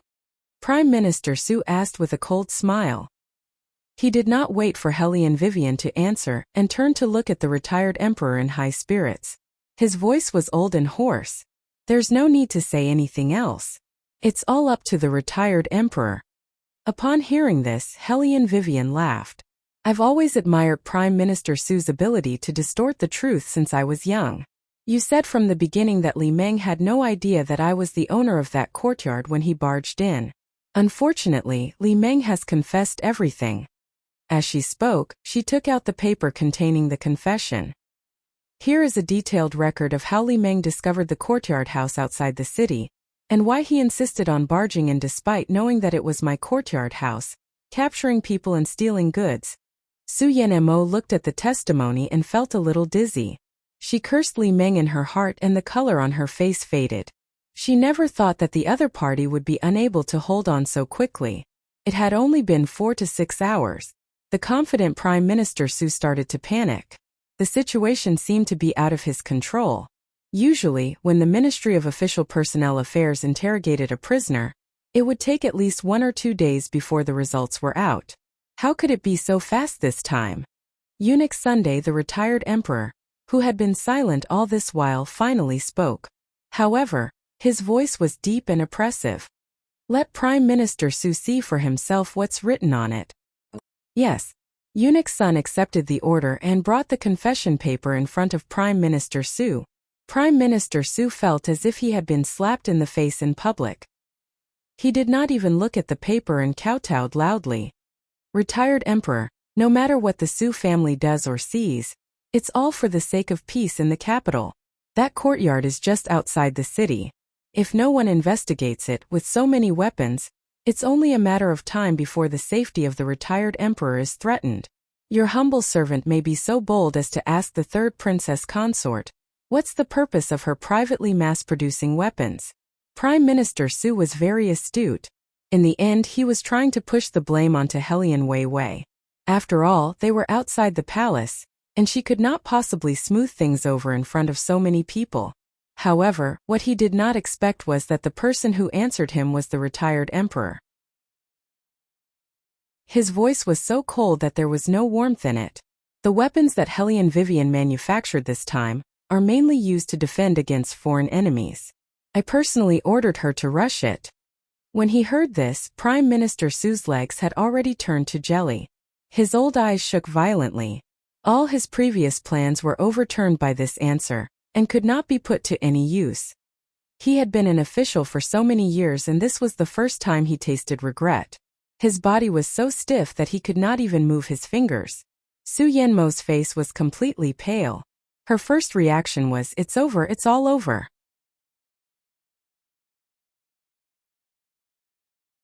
Chapter 372. Are you satisfied with this answer, Minister Su? The retired emperor glanced at Prime Minister Su. It was that glance that made Prime Minister Su lose all his strength. However, how could it be over at this point? The royal family had yet to speak. Since the rebellion has been settled, let's talk about this confession. Beligaju's voice was indifferent, but it was enough to make one's scalp go numb. Su Yanmo, who gave you the guts to investigate my people? Su Yanmo's body trembled. She had been raised in the boudoir. Even though she had heard about Bailey Jiaju, she had never really confronted him. Now she could only feel the coldness from him, as if it could drill into the crevices of her bones. Especially his expression, as if he was looking at an ant, was even more unfathomable and terrifying. Su Yanmo did not dare to answer this question. She looked at Prime Minister Su, hoping that her father would save her. Prime Minister Su gritted his teeth and knocked his head on the floor tiles. I was muddle-headed. I thought that someone wanted to rebel, so I risked my life to have an audience with you. I didn't expect it to be a misunderstanding. This daughter of mine is also muddle-headed. When she heard the slightest rumor, she thought that something was wrong, which was why she sent people to investigate. However, she definitely did not have any other intentions. I hope that the retired emperor can be clear about this. Eunuch's son heard this and glanced at the retired emperor subconsciously. The Su family had made a mistake, but it was not a fatal one. Based on Su Yanmo's small mistake, he could not really do anything to her. In addition, the situation in the court was not stable, and the influence of the four influential families. When the master made a decision, he had to consider the overall situation. It was because of this that Prime Minister Su had raised his voice so loudly. The retired emperor laughed coldly in his heart. He lowered his eyes and said, "Now that things have come to this, Minister Su, you can't let this go just because of a misunderstanding." Yes. Prime Minister Su kowtowed heavily again. His forehead was bruised and he looked pathetic. He no longer had the arrogance that he usually had. I was wrong. Su Yanmo looked at her father, who had never suffered before. Tears started to flow out of her eyes as she clenched her fists tightly. She was extremely sullen. The retired emperor lowered his eyes and continued, "Since Wei Wei was wrongly accused, let a Jew handle this matter. A Jew, remember, don't make things too difficult for Minister Su." As he spoke, he turned around and entered the hall, leaving Eunuch's son to Beligaju. Su Yanmo heaved a sigh of relief and smirked. Since the Emperor Emeritus had spoken and asked them not to make things too difficult for them, then it was definitely not a big deal. She had said that no matter what happened, she would not do anything. No matter how smart that little bastard Hellion Vivian was, she could only suffer in silence in the end. However, Su Yanmo had underestimated one thing. That was Beligaju's way of killing without spilling blood. What did the royal family rely on to get to where they were today? Was it true that he could punish whoever he wanted? Wrong. But even if he played someone to death, that person would not be able to find fault with Beligaju. Usually, one sentence from him could peel off a layer of skin from a person. Su Yanmo did not know, but it did not mean that Prime Minister Su did not know. He had not forgotten that it was the third prince's idea that his granddaughter was betrothed to the Huai family. It was said to be a gift from the royal family, but in reality, it was to let his granddaughter marry into the Huai family and live as a widow. Thinking about it carefully, it was also from then on that the Su family had led a life of misfortune. Thinking of this, Prime Minister Su felt a chill in his heart, as if he suddenly thought of something. Looking at Beligaju, who was gradually approaching him, there was a moment of horror on his face. He finally knew what was wrong. If such a smart person like the royal family really wanted to stand up for the seventh prince, he could have brought Li Meng directly to the Su family and let them give the seventh prince an explanation. But he did not do that. Instead, while destroying the Su family's connections, he also acted as if he wanted to destroy the evidence, so that they would misunderstand the origin of the batch of weapons. He deliberately misled them so that they would think that there was an opportunity to take advantage of. From the beginning, this was a trap. And the ultimate goal of this trap was to drag him into it. If he did not suspect the batch of weapons, no matter what his daughter said, Prime Minister Su would not have followed her into the palace. Then, everything would not have ended up in this situation. While Prime Minister Su had a sudden realization, he could only feel an uncontrollable fear. His fingers trembled as he wanted to leave, as if the person walking towards him was not a human, but a demon from hell. In contrast to Prime Minister Su's obvious fear, Beligaju showed his unparalleled gentleness. His thin lips were slightly raised as if there was a smile. Since royal grandfather did not ask me to make things difficult for Prime Minister Su, I will not punish you, Prime Minister Su. But since Prime Minister Su likes to kneel so much, then continue kneeling. You can leave when the sun comes up. What? Before Prime Minister Su could say anything, Su Yanmo, who was beside him, almost screamed. The sky had just darkened. There was still one more night before the sun came up. Her father was already so old. Even if he had martial qi to protect his body, kneeling for one night was enough to take his life. Moreover, the wind had started to pick up, so it would definitely rain soon. How could her father take it? This royal family did not mean that they would not punish him. They clearly wanted her father to die outside the palace gates. But it was such an insidious method that she could not even find a reason to refute. Prime Minister Su had obviously accepted his fate. His two old hands were clenched tightly, his teeth clenched, and he said yes. Eunuch Sunday Baligaju continued, his voice neither cold nor indifferent, put up Lord Li Meng's confession on the city gates as a warning to all the officials. Don't let something like this happen again. Yes. Eunuch Sun accepted the order and left. Su Yanmo's face turned pale again. If it was put up on the city gates, wouldn't everyone in the capital be able to see it? How was she going to face others in the future? As for Madame Su, Baligaju played with the ring on his pinky finger slowly. He looked like he was smiling, but his eyes were cold and penetrating. She is Prime Minister Su's daughter after all. It's not good to punish her too heavily. Just do a casual self-reflection during the parade. Parade. When Madame Su heard these two words, she was so angry that she fainted on the spot. Her eyes were filled with humiliation. She was so angry that her whole body was trembling, but she did not dare to say anything. She could only watch as her hands were cuffed and then led out of the palace. Hellion Vivian saw that they were gone. Then she had the chance to approach Baligaju.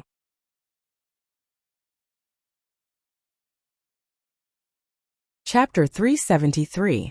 Parade through the streets? Reflect on yourself? How did His Highness come up with such an idea? It was too sinister. Baligaju looked at her eyes that were much clearer than usual and his thin lips curled. What's wrong? Is this not a good idea? No. She just wanted to know how His Highness's brain worked. He could even think of such a sinister idea. Moreover, she had not even done anything this time and the other party had already wilted. Even Prime Minister Su could not escape the fate of being slapped in the face in public. She felt relieved watching from the side. This was all thanks to the man in front of her. Hellion Vivian looked at Baligaju again and continued in a clear voice, "It's very satisfying. As long as it's satisfying." Bailey Jiaju's tone was neither fast nor slow. It really didn't seem like he was teaching people to do bad things, but the words he said made people's feet slip. Your methods are too inexperienced. What's slapping yourself in the face? It's just a matter of pain. If you want to take revenge, you have to let her remember this humiliation for the rest of her life. Hellion Vivian nodded her head as she listened. It was rare to see such a black-bellied person like the royal.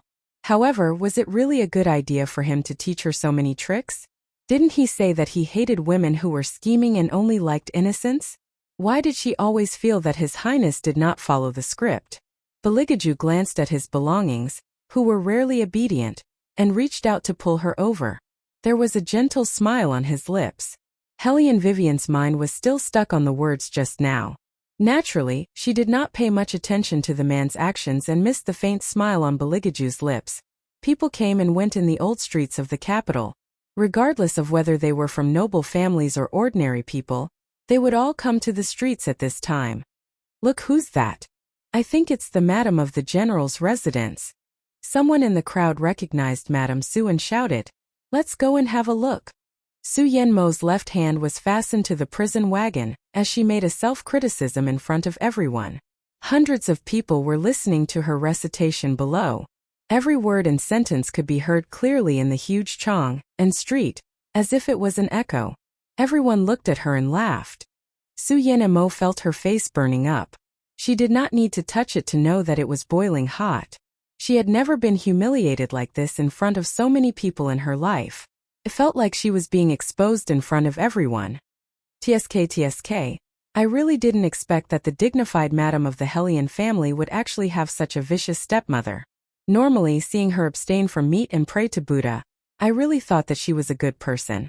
Su Yanmo, who had been in a high position all this while, gritted her teeth so hard that they broke. After she finished reading the content on the rice paper, her voice was choked with sobs. However, the shadow guards who were carrying out the task did not let her off and made her repeat it 10 times. Su Yanmo's face alternated between red and white. She lowered her eyes to hide the resentment in them.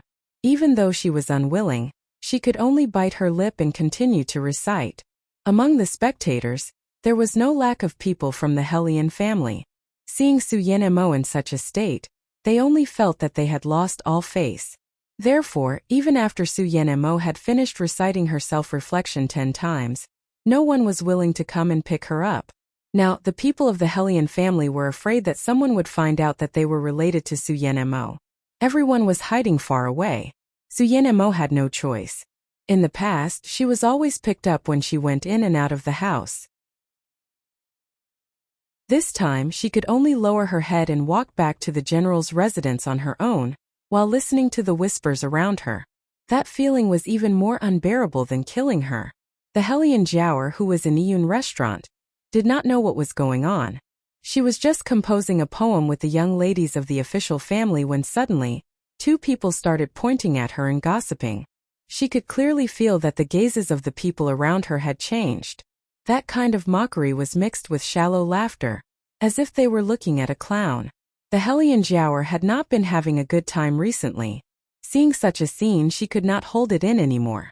She did not even say a word of farewell and went home crying. However, what she did not expect was that the atmosphere at home was the same. Those maids and servants who usually did not even dare to look at her gathered together after she walked past them. She did not know what they were talking about. In the past, Hellion Jiaoer still had a personal servant girl, but now she was all alone. She didn't even have a convenient person to use. The feeling of humiliation in her heart became even heavier. She entered the room and smashed the things in the room. Su Yanmo saw this scene when she came back. Usually, she would still have the mood to coax the Hellion Jiaoer, but today she was really tired. More than tired. She had never been in such a sorry state before. Her hair, which she had specially combed because she was going to enter the palace, was now disheveled. She was a person who usually paid attention to her manners, especially when it came to maintenance. She would not let her feet touch the ground if she could. Back then, because she knew that ambergris had the effect of smelling feet, she deliberately cut off the use of Hellion bitch. Now this pair of jade feet, which she took care of so much, was worn down to the point that it hurt when she moved. All of this was because of that little bastard. Su Yanmo clenched her hands tightly and slammed them on the wall with a bang. She looked like a crazy woman who had lost her mind. The Hellion Jiaoer had never seen Su Yanmo like this. In her impression, Su Yanmo had always been a person who would not allow herself to be stained with dirt. Looking at Su Yanmo now, she was covered in dust. Her cloth shoes were so dirty that they were beyond recognition, not to mention her performance.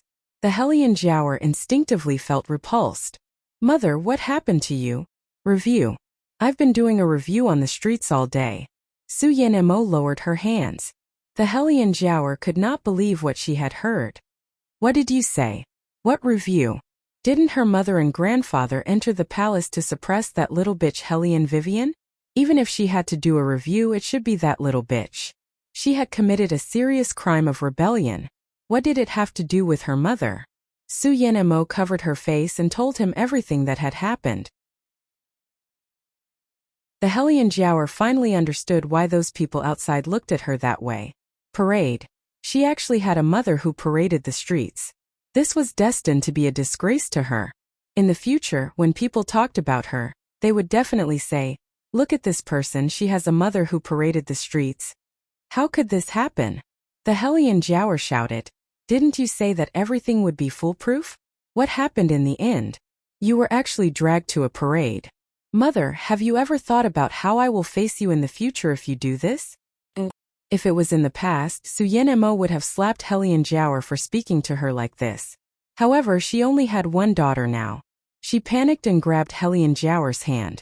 She said anxiously, "Jiaoer, wait a little longer. When the third prince chooses his secondary consort, with your beauty and looks, you will definitely stand out."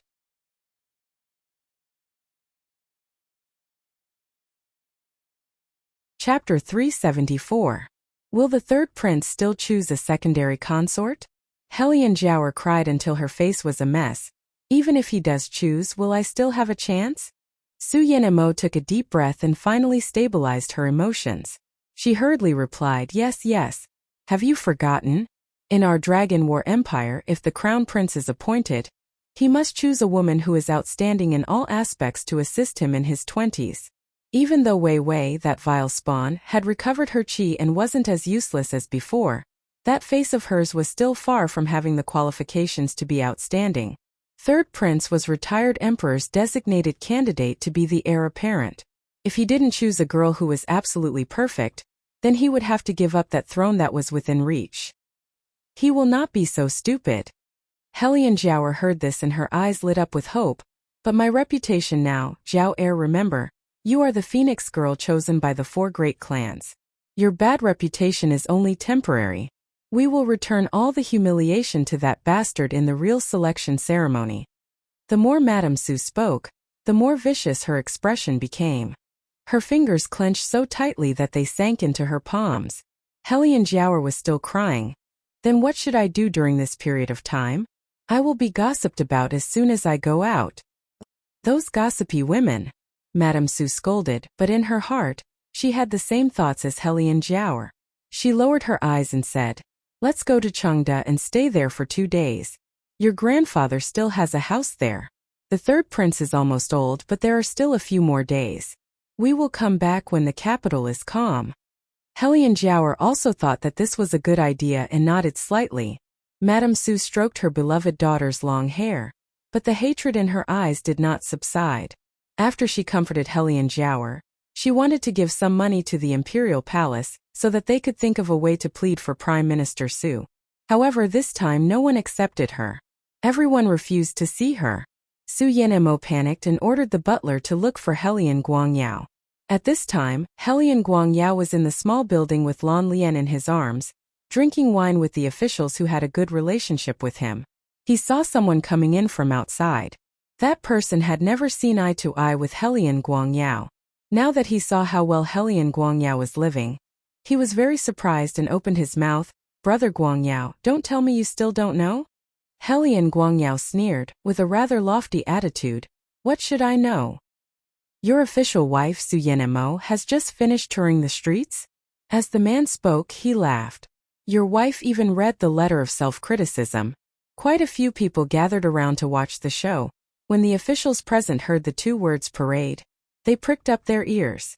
When that person finished explaining the cause and effect, they all looked at Helian Guangyao one after another, with a trace of discomfort in their gazes. Helian Guangyao's mind went blank for a moment. Then the hand on his leg slowly clenched. He finally understood what was going on. That woman was acting on her own again. How many times had he told her to bear with it? Bear with it. But she refused to listen and insisted on making a scene to this point. Even he was embarrassed. There were so many officials present. Which one of them had a wife who was touring the streets? Helian Guangyao could no longer sit still. It was not because of anything else, but the sense of mockery that was intentionally or unintentionally glanced at him, almost made him want to smash his cup on the spot. These people, which one of them was not inferior to him in the past and rushed to curry favor with him. Now they looked at him as if they were looking at a circus monkey. Helian Guangyao knew that the more it was like this, the more he could not lose his temper. That would only make him a bigger joke. He stood up with a cold face, ordered the people around him and was about to leave. At this moment, the woman named Lan Lian pulled him back. With a shy and gentle expression on her face, "Sir, take everything easy." Helian Guangyao could not help but pull the woman in front of him into his arms again. He thought in his heart that if that old woman at home could be half as considerate as Lian Er, he would not have suffered so much outside. The night deepened even further. Whenever she thought of Prime Minister Su kneeling outside the palace, Su Yanmo could not sleep at all. She waited and waited, hoping that Helian Guangyao would come back to help her. Finally, she managed to get Helian Guangyao to come, but he gave her a tight slap in the face. "How many times have I told you, when the clan meeting ends, that little bastard will be eliminated? You just had to make a scene. And now, the general's residence is completely disgraced because of you." Helian Guangyao vented all the anger he had suffered outside on Su Yanmo. Su Yanmo's face was swollen from the slap, but she did not dare to say anything. She only held Helian Guangyao's hand and said, "Father is still kneeling in the palace now. He's already so old, I'm afraid. I'm afraid that he won't be able to make it." Helian Guangyao suppressed the anger in his chest. He was tired of Su Yanmo's crying, but no matter what, they were grasshoppers tied to the same rope, bound together for good or ill. Moreover, although the Su family's spies in the capital were gone, their military power was still there. He still needed Prime Minister Su's support, so he would not reject this rescue mission. At the very least, he had to go through the formalities so that Su Yanmo would take note of it, and he would be able to answer to Prime Minister Su when he came out. Su Yanmo did not know that Helian Guangyao had such a mindset. Seeing how much money he took out, she thought that he had put in a lot of effort to save the people. She did not expect that Helian Guangyao only used a small portion of the money to pull strings, and the rest was given to Lan Lian in the small building. It was about to rain heavily outside, but Prime Minister Su was still kneeling in the same position. His breath was getting weaker, and even his face was turning pale. He knelt stiffly until the next morning. During the morning assembly, his colleagues all shook their heads at him when they passed by him. Prime Minister Su did not expect that he, who was supposed to be in power and enjoying his old age, would suffer such humiliation. He fainted in a fit of anger. When he opened his eyes again, he could no longer feel his left leg. If he wanted to walk again, he would have to use a wooden crutch. How could Prime Minister Su take this lying down? However, he had to swallow it even if he could not. Baligaju's method was too vicious. Even if he argued in the imperial court, he would not be able to find any fault with him.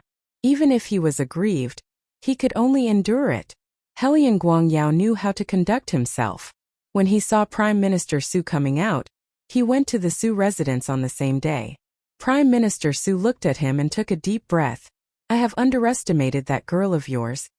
I, Helian Guangyao, have never had such a vile spawn who despises the family." Helian Guangyao sneered in disgust. "Father-in-law, don't worry. She will not get what she wants no matter how hard she tries. When the day of the Helian family's clan meeting comes, she will know the consequences of offending both of us."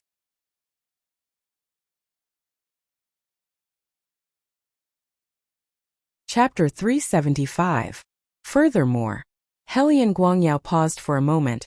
His voice was much gloomier than usual. "That vile spawn is most likely possessed. Once she shows her true form, she'll lose everything she relies on. At that time, even if we propose to burn her alive, retired emperor won't say anything. Maybe he'll hate that little vile spawn even more than we do. I have already made arrangements at the academy. During this period of time, the mountain will not be peaceful. The aura of the possessed person will also become unstable. Father-in-law, just wait and see. That little vile spawn will definitely reveal her fatal flaws." At night, the cold wind blew from all directions, and a light drizzle began to fall in the academy. Helian Vivian automatically shrank towards a warm place and slept even more deeply than before. Probably because she was too tired during this period of time, she did not feel anything in the first half of the night, but in the latter half of the night, she kept feeling that someone was calling her. She did not wake up and laid on the bed. Her eyebrows were tightly knitted, as if she had seen something very bad. Helian Weiwei didn't know how she ended up in a gloomy courtyard. That courtyard was hung with large lanterns. She could faintly hear someone crying. She subconsciously looked left and right. When she walked over, it was as if she was stepping on cotton. It was not so real. As she walked, she felt that something was not right. Even if she did not have martial qi with her physical strength, it was impossible for her to be such a loser. With every step she took, the weight on her shoulders increased. It was as if someone was constantly adding weight to her body. After walking for an unknown amount of time, Helian Vivian decided to stop. She knew that if she continued to walk, the situation would not be good for her. Although her head was a little dizzy, Helian Vivian was not an ordinary person. She had received precise training. Her ability to resist anesthesia was well known in both the underworld and the underworld. Soon she found the problem. This place was not normal. Because this place was not the slightest bit different from the place she had started from. This time she did not continue to walk forward. Helian Vivian tried hard to gather her disrupted thoughts. Vaguely, she seemed to know that this was not a real place. She was dreaming. However, this dream was so long that she didn't wake up as easily as the previous few flashes. In modern times, many people spend a lot of energy because they often dream. She had the same feeling now, and she knew that all of this was far from over. This was because a woman who looked exactly like her appeared in front of her. The only difference was that the woman's eyes were much dimmer than hers. Her face also carried a pitiful aura. Her body was wet as if she had just climbed out of the lake. She swayed by the lake as she looked at her and said in a mournful voice, "Why didn't you return my body to me? Why whoosh?" Hellion Vivian suddenly opened her eyes and looked at the man who pushed the wet hair away from her forehead. She was stunned for a moment. "Siu, this kind of dream is really uncomfortable. You had a nightmare." Bailey Jiaju leaned forward and looked at her. His eyes were indifferent, and he was dressed differently from his usual attire. Perhaps it was because he had regained his identity. He was no longer wearing the youthful scholar attire. Instead, he was draped in a waist-length Kangwu Mountain silver jade robe. His facial features were exquisite, and his skin was excessively fair. When one looked at him up close, he always had the ability to mesmerize people, especially his pair of beautiful eyes, which seemed to be shining at this moment. "What did you dream of?" "Nothing." Hellion Vivian naturally would not tell him about the real owner of this body. She stretched her back and felt inexplicably guilty. Speaking of which, if the other party found out that she had been possessed, would he directly hand her over to the country? Of course he will. "Woman, you don't need to think about it." Yuan Ming's voice echoed in her mind. "Woman, I advise you to think more about the matter of dual cultivation. If you suppress the third prince, it will be very beneficial for you." Hellion Vivian yawned and said in a lazy voice, "Yuan Xiaoming, I will say one last time. Shut up." Last time Yuan Ming had mentioned this matter. Although dual cultivation would improve both of their martial qi, it wasn't wrong. But after 1 or 2 days of dual cultivation, the one who provided the essence would lose all cultivation and become an ordinary person. Now that Beligaju's identity had been exposed, if he also lost his martial qi, in a place like White Academy, it was inevitable that something would happen. Hellion Vivian had been resisting the restlessness in her body recently. In these few days she had intentionally or unintentionally increased her tolerance. She asked Yuan Xiaoming when the full moon day, her feelings would be more obvious. As long as she could get through that night, she would be fine the next day. There was a natural hot spring at the back of the mountain of White Academy. When the time came, as long as she prepared the enchantment and soaked herself in the water for a night, she should be able to get through it. At worst, she would have some symptoms of a cold later. Hellion Vivian thought. Then she heard Little White, who was nesting at the side, instructing her with a stream of consciousness, "Put the dual cultivation aside first. Wei, recently the aura of White Academy is a bit strange. It will inevitably affect you. The dream you just had is one of the signs. You have to be careful. It is very easy to see through a person who is possessed at this time, especially when you are with the third prince all day. He is a very dangerous person. His eyes are also very..." When the white cat said this, it suddenly stopped. Not for anything else, it was because of the hand that suddenly appeared in front of its eyes. That hand landed accurately on its neck, and there was no trace of warmth on the fingertips. Little White was grabbed by him and its cat hair stood on end. Its movements followed and stiffened. Hellion Vivian also thought that the man had seen through something. Her breathing stopped. Beligaju's tone was neither fast nor slow. No emotions could be heard from it. He pointed at the white cat with his finger.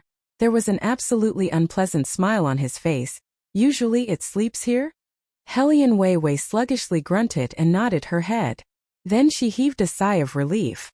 So this was what the royal wanted to ask. After seeing her nod, Beligaju picked up the white cat and threw it to Qing Zhan, who was outside the screen. He only said 2 words: "Castrate it."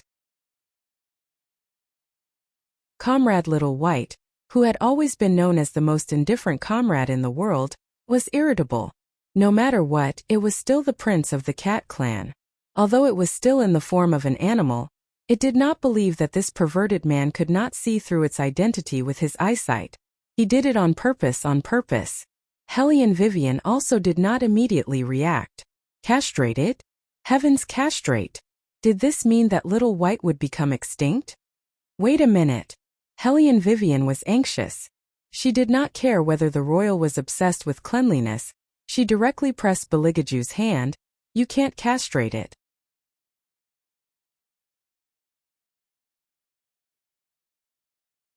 Chapter 376. Beligaju glanced at the hand on the back of his hand, and a smile appeared on his handsome face. Why can't I castrate it? And why? Didn't His Highness think that his decision to castrate the cat was very strange? Hellion Vivian hugged the blanket and sat cross-legged. It's my spiritual creature. As its owner, she couldn't watch her spiritual creature go extinct. Beligaju retracted his hand and said indifferently, It's fine if you don't castrate it, but don't let me see it sleeping on your bed in the future. Just because of this. Hellion Vivian immediately nodded, thinking that His Highness's misophobia was serious again.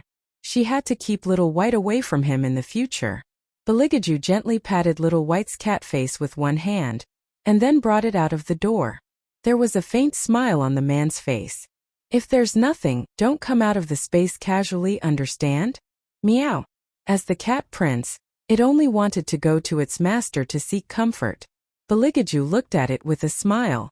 If I find out that you are close to her again, I will break your cat legs. Almost instantly, the white cat entered the fantasy space. What a cunning man. It couldn't provoke him, but it could hide. His Highness was very satisfied with this. At this time, Fire Chilin appeared and leaned over to Beligaju's ear and said, Master, Miss Hellion Vivian's aura seems to be very unstable. We don't know the reason yet, but I think it should be related to her choice of devil and chi dual cultivation. Beligaju wasn't surprised. He obviously noticed it too. His expression was noble and indifferent. Her aura is unstable. Other than cultivation, it is also related to the environment. The aura of the White Academy is not right. There must be something interfering. Go to the back of the mountain and check if there are any remaining demonic beasts. Yes. As expected of its master, he was so sharp. The Fire Chilin sighed and disappeared into the night. Hellion Vivian didn't know what Little White said when it was brought out by the royal. She guessed that they were teaching it a lesson about not jumping onto the quilt when it was dirty in the future. Beligaju walked in again and glanced at her who was sitting on the bed. Then, he unhurriedly unbuttoned his outer shirt. His fingers were slender and beautiful, and his every move made people unable to take their eyes off him. After Qingzhan came in, he fetched hot water for him. Although he didn't dare to serve him personally, he still had to pass him a towel. Beligaju took the wet towel from his hand and wiped his face. He then took the peppermint water and drank a mouthful before spitting it out. He looked like he was preparing to sleep. This made Hellion Vivian raise her eyebrows. This seemed to be her room. Did he come to the wrong place? Hellion Vivian was still holding the quilt in her hands. Her eyes watched Beligaju take off the things on his body bit by bit. Then, he turned his face and unbuttoned his sleeves. His eyes were still on her. Hellion Wei kept feeling the restlessness in her body. She was somewhat restless, so she simply turned her head and plastered herself against the ice-cold wall. She still wanted to continue sleeping to conserve some energy. However, in the next second, that familiar sandalwood smell came from behind her. Hellion Vivian didn't need to look back to know that Beligaju was on the bed. She could only shrink back. But the quilt was on the man's side. After it rained, the room would be a little cold. Hellion Vivian only persisted for a while. She raised her eyebrows at Beligaju. Quilt. You want it? Beligaju didn't lie down. Instead, he leaned against the bed. He held the ancient scroll in one hand and looked at Hellion Vivian lazily. It was as if he was looking at his own property. He put down the ancient scroll unhurriedly. Then come a little closer. Am I a flood beast? You have to hide at the foot of the wall. Hellion Vivian thought in her heart. It's not that you are a flood beast. She was afraid that she couldn't control herself and really pounced on the royal. That would be terrible. Come here. Beligaju repeated his order. Hellion Vivian muttered. You have your own bed. Why do you have to snatch my quilt? Then she moved to the other side. If she seriously studied it, it was indeed very comfortable to sleep like this. The man's smell was very pleasant. It was like a subtle hypnosis. He seemed to like her hair very much.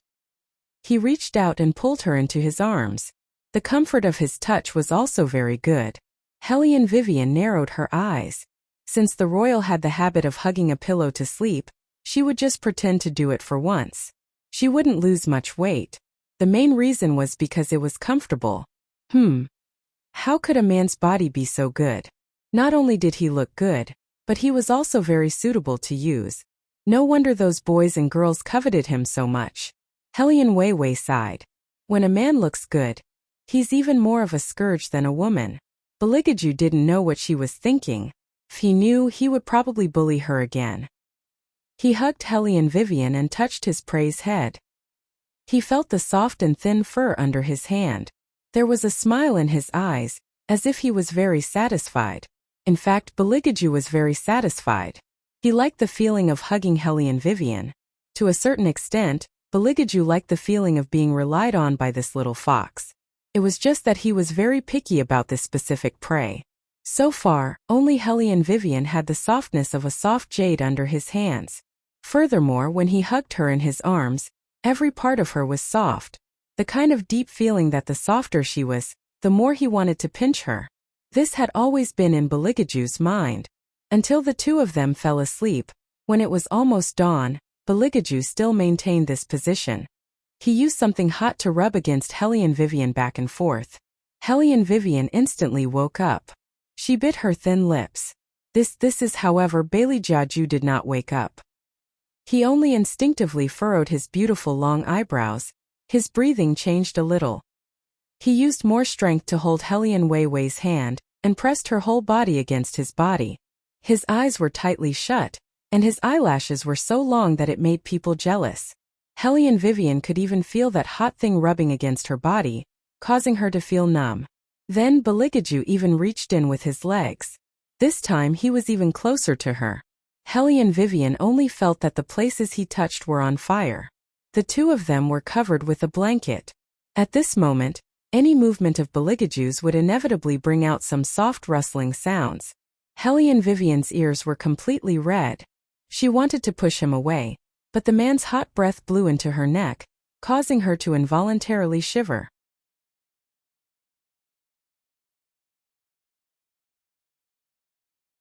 Chapter 377. Is this even possible? He's so hard and hot even when he's dreaming. Hellion Vivian clenched her fists and realized that her body was soft. Damn it, she definitely couldn't see a certain someone on the day of the full moon. She was afraid that she wouldn't be able to control herself and would really press him down. After adjusting her breathing, Hellion Vivian slowly relaxed her body. Forget it, I'll just treat it as rejecting the practice in advance. With this thought, the sleepy Hellion Vivian fell into a deep sleep again. After a while, Beligaju woke up, as if he had realized something and was stunned for a moment. Then his thin lips curled up and there was a unique devilish look in his eyes. There wasn't the slightest bit of embarrassment, but instead there was a faint sense of satisfaction. Then, he strode out with his long legs and left the blanket to clean up. When he came back, he looked at Hellion Vivian again and reached out to pull her over. The royal seemed to be very satisfied with this kind of circling behavior. He gently sniffed Hellion Vivian's long hair. He liked to leave his scent on her body. This was how it should be. Prey that belonged to him should be tainted with his scent. An indescribable comfort made Beligaju tighten his grip on Hellion Vivian. He decided to leave a few more marks on her body in the future. Hellion Vivian still didn't know about a certain highness' future plans. If she knew, she would definitely scold Beligaju, who would treat this kind of thing as a declaration of their territory. Only the royal would be so perverted. Beligaju stared at Hellion Vivian for a long while. His fingers couldn't help but stroke the corner of Hellion Vivian's lips, and his eyes darkened. He didn't know if it was an illusion, but he felt that Hellion Vivian's face was a little hotter and her breathing was heavier. It was very likely because he wanted her last time. In addition, she was a demon, so she was more and more sensitive to his touch. For a man, this kind of thing only had benefits and no disadvantages. That also meant that she would be at his mercy. Hey, what a wonderful thing. Beligaju paused for a moment. The finger that was rubbing Hellion Vivian's thin lips slowly moved down. As expected, Hellion Vivian's eyelashes fluttered, but she didn't quite wake up from her stupor. Beligaju's eyes darkened when he heard this. He rubbed the softness in his palms and kissed Hellion Vivian's lips passionately. He felt his entire body burning up, and the sound of him swallowing his saliva was frighteningly loud. He held onto Hellion Vivian's waist and finally pried open her mouth a little. He stuck his tongue in and licked her. At this moment both of them were trembling. Bailey Jiaju's eyes darkened as he licked her soft little tongue with the tip of his tongue, preventing it from escaping. While Hellion Weiwei was sleeping, he took advantage of the opportunity to bully her again. Although he didn't reach the end, he still kissed the places that he should kiss. The thick scent of musk filled the entire room. Beligaju rested his chin on Hellion Vivian's head, and the corner of his mouth curled into a devilish smile. Since she was so sensitive, it was certain that they would have to do dual cultivation soon. What should he do? The more he thought about it, the more he wanted to see her crying and begging for mercy under him pitter-patter. Outside the window, the sky gradually became foggy. The rainwater pressed down on the bushes, dripping onto the bluestone path. Beside the green dragon lake, a man held a folded umbrella with his fair and transparent fingers. His slender back revealed a sense of coldness. He slowly retracted his gaze from the lake and rested it on Yun Biluo, who was standing behind him. His voice was calm as he said, "This time, because of your careless leak of information, our forces have been reduced by more than half." As he spoke, his dark eyes narrowed. Yun Biluo immediately spat out a mouthful of black blood. She reached out and stroked her left shoulder. Her face was extremely pale, but there was a strong sense of unwillingness in her eyes. She originally thought that as long as she exposed the fact that Hellion Vivian was making weapons, the other party would definitely die without a burial place. However, she never expected that the person who asked her to make the weapons was the retired emperor. "Young master, please give me another chance." Yun Biluo looked up, and there was gentleness on her palm-sized face. "This time I miscalculated. I shouldn't have wasted my time on these things. Instead, I should have thought of a way to win back His Highness' heart." Upon hearing this, the man glanced at her. "Do you really think that Beligaju married Hellion Vivian just to appease the retired emperor?" Yun Biluo suddenly froze. She had been asking herself this question since she came back. Although the answer was somewhat different from what she expected, it was not that bad. She thought for a while and said, "No, he chose Hellion Vivian first because he was interested in Hellion Vivian. However, I want to say that he was only interested in Hellion Vivian. There was nothing special about it. Perhaps it was because Hellion Vivian woke up and was different from before, which made His Highness feel strange. He had always been a person who liked to treat rare things as prey. Especially the more unruly the other party was, the more interested he was. When he really got what he wanted, he wouldn't care anymore. I've been with him for so many years. I know His Highness better than anyone else. I also know what his weakness is. Young master wants Hellion Vivian to leave His Highness, and only I can do this. I can give you another chance, but..." The man glanced at her, then pulled open his collar and crossed his legs elegantly. His eyes were full of indifference. "I won't let anyone else see you do anything bad to Hellion Vivian." "Yes." Yun Biluo held back her unwillingness and spat out a mouthful of blood. Her body began to become lighter and lighter. She knew that her soul was being separated from her body. The man looked at her and slightly bent one of his hands. A black talisman appeared in his palm. He stuck the talisman in the middle of her forehead and chanted some incantation. His fingertips emitted a faint white light, which was firmly embedded into Yun Biluo's body along with the talisman.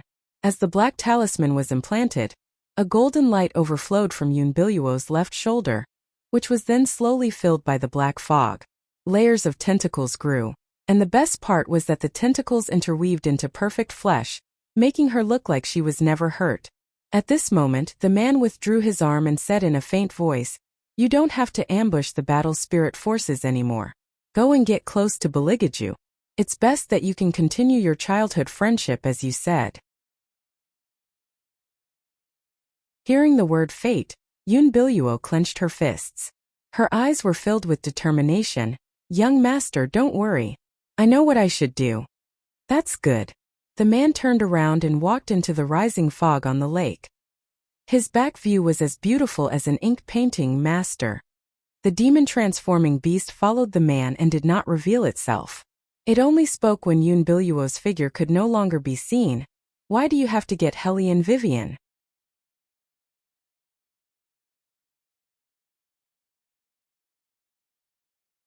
Chapter 378. What was so good about that woman? Although she was a little smart, she looked too tough. A person who could kill the demon-transforming beast was not someone to be trifled with. The man smiled as if he was out of this world. His eyes were deep as if he was hiding something. He did not answer the demon-transforming beast. Instead, he looked at the sleeping green dragon in the lake and said, "You don't have enough resentment." As soon as he finished his sentence, he moved his finger. Black blood dripped from his fingertip into the lake. Drop by drop, it was as if he had knocked on the door of evil. A gloomy voice came out from his thin lips. The ancient spell made the demon-transforming beast excited. Finally, it saw its master make a move. The man glanced at it. His eyes were overflowing with thick black fog. "Go, you're hungry too." "Yes." The demon-transforming beast licked its lips. With a flash of its scarlet eyes, it disappeared into the dark night. It smelled the human's greed and immediately found its target. It opened its mouth and bit that person. In the darkness, the faint sound of blood being sucked could be heard. Crack. Hellion Vivian was lying on the bed. She was in a trance. She could not describe the trance. When she opened her eyes, she realized that she was the only one left on the bed. When she turned around, she realized that this was not the bed. Instead, it was the lakeside. The lake was very familiar. It was so familiar that she could recognize where she was at first glance.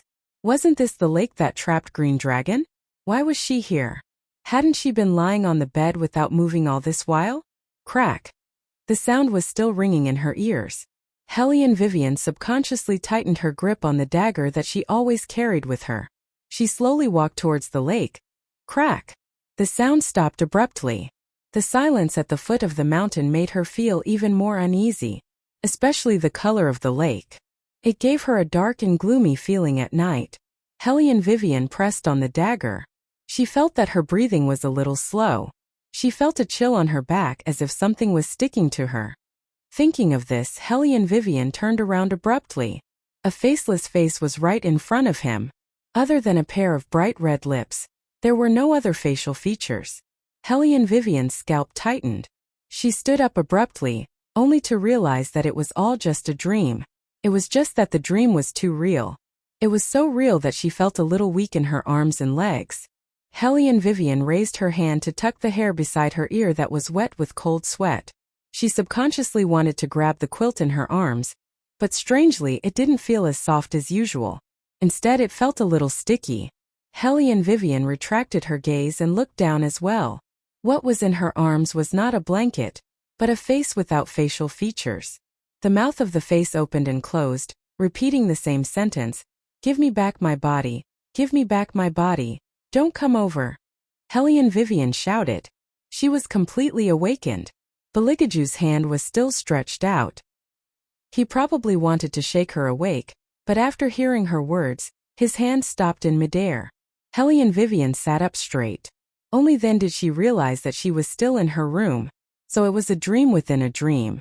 But this kind of dream could easily make people absent-minded. In just one night she had 3 dreams in a row. Moreover, each dream was related to this body. Was it a coincidence? Hellion Vivian lowered her eyes. She was obviously absent-minded. Yuan Ming came out at this time to annoy her. How could it be a coincidence? Woman, you underestimate the influence of this body on you. As Yuan Ming spoke, he casually took a bite of the crisp apple in the fantasy space. Hellion Weiwei glanced at him and pretended that she wanted to burn the ancient book. Tell me, other than prying into my privacy, what else can you do? You calm down a bit. Yuan Ming looked at her movements and spoke in a soft tone. I am your devil's emissary. When you are in danger, of course I have to support the defense function. I am not prying into your privacy, but this dream of yours is unusual. I have to pull you out of the dream. Hellion Vivian raised her eyebrows. So, from my dream, besides analyzing that it is related to the dual cultivation day, what else did you analyze? White Academy will not be peaceful recently. Yuan Ming's eyes glowed. You wouldn't have a nightmare for no reason. There must be some kind of unusual resentment around you. But I don't know why you would have such a dream. What did the last sentence mean? Why did it want you to return your body to it? Because the real Hellion Vivian wanted to come back. Hellion Vivian looked at the scenery outside the window. She did not know where her thoughts stopped. All along, she had thought that the owner of this body had died a long time ago. That was why she was able to reside in this body. Now, it seemed that the real Hellion Wei Wei had not left. Instead, she was sleeping in this body waiting for the right time to wake up. If that was the case, where would she go? Back to the 21st century? What would happen when the time came? Bailey Jiaju did not know what was on Hellion Wei Wei's mind. He could only watch her wake up from her nightmares one after another. His pair of long and narrow eyes darkened. Vaguely, the earth seemed to shake a little, as if something was crawling out from the depths of the earth. Yuan Ming instantly sensed this peculiar aura and suddenly stopped speaking. Fire Qilin leaped from a few meters away and transformed into a physical body. Its fiery red fur appeared very noble. Its eyes looked into the distance. Its large tail drooped down on the ground, but its eyes turned into a dazzling gold. Fire Qilin had never transformed into a physical body without being summoned like today. Beligaju naturally noticed its abnormality. He opened his eyes and glanced in its direction. Fire Qilin opened its mouth and used martial qi to communicate with Beligaju. There should be something that was released. It's in White Academy. Hearing that, Beligaju slowly narrowed his eyes. That handsome face with distinct edges and corners was exquisite and perfect like a diamond. But it also revealed an unprecedented chill. However, he did not care much about what was released. Instead, his tone was slightly cold. If a person who has been possessed frequently has nightmares, in most cases, what is the reason? Fire Qilin felt that it was somewhat unable to follow its master's train of thought. However, it still thought very carefully for a moment and then said, that is the phenomenon of the soul fighting. The soul is trying to counterattack. Soul counterattack? In other words, the current Hellion Vivian would disappear.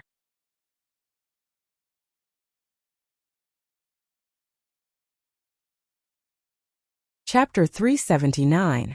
Beligaju's fingers paused and his eyes darkened completely. No matter who the other party was, this feeling of wanting to steal his prey away secretly, it made him very, very unhappy. Beligaju smiled coldly and slowly reached out his hand, only to hear a clang.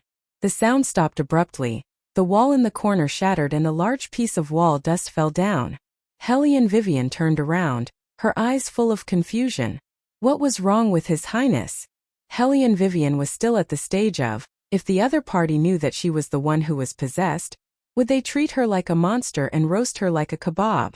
She would never have thought that Beligaju's anger this time was entirely because someone had set their sights on her. Fire Qilin's thick claws stepped on the ground. It did not understand what its master meant. Bailey Jiaju strolled over and stood in front of it, full of murderous aura. His whole body emitted an indescribable coldness and cruelty. He lifted his eyelids, his ink-black hair fluttered in the wind, and his black jade-like pupils slightly raised. Go and find out who tampered with the qi in this courtyard. Yes. Fire Qilin lowered its head, but in its heart, it felt that this matter was not that simple. The rain outside was still pitter-pattering. Hellion Vivian pressed her forehead, but Yuan Ming suddenly opened his eyes and said in a deep voice, "Woman, you must be careful during this period." Hellion Vivian nodded. The stray hair in front of her forehead covered. Indeed, she had to be careful because the other person in her body was restless. She only hoped that she could control it, however. Some people just could not stand to see Hellion Vivian doing well. After this round of investigation, Su Yanmo's public self-reflection had become a laughingstock in the circle. People in the circle could not help but pout when Su Yanmo was mentioned. They looked down on this woman from the bottom of their hearts. She was vicious and pretentious. Now that the matter had escalated, wasn't it embarrassing for her husband's family? However, more people changed their views of Hellion Vivian. There was no lack of capable children in this circle, But this was the first time that the stepmother was punished and the daughter was in the limelight. Hellion Vivian had been mentioned many times, and occasionally Hellion Jiaoer would be mentioned as well. Someone sneered, "In the past I thought that Hellion Jiaoer wasn't bad. She was quite a kind child. I didn't expect that it was all an act. What's the most talented girl in the capital? She's just an embroidered pillow. She looks good but she's useless. She's a far cry from Hellion Vivian. You guys don't know how popular that profound heavens of hers is. Even the retired emperor had to ask her to help him make weapons. You guys just wait and see. Sooner or later, this Hellion family will return to Hellion Vivian's hands." Sitting in the carriage, the more Hellion Guangyao listened to the conversation outside, the gloomier his expression became. Ever since the incident with Su Yanmo, he felt awkward whenever he went out. Although he still had real power in his hands, it was still difficult to avoid those who were pointing at him. There were also a few powerful people in the family who more or less warned him to be careful. The clan meeting was about to begin. He could not drop the ball at this time. Hellion Guangyao took a deep breath and his eyes darkened. He did not believe that that unfilial daughter would continue to live so happily. If he remembered correctly, there were still a few more days until the officials recommended the third prince to choose a secondary consort. He wanted to see if Hellion Vivian would still be able to show off in front of him once the third prince had a new lover. Thinking of this, Hellion Guangyao curved his thin lips.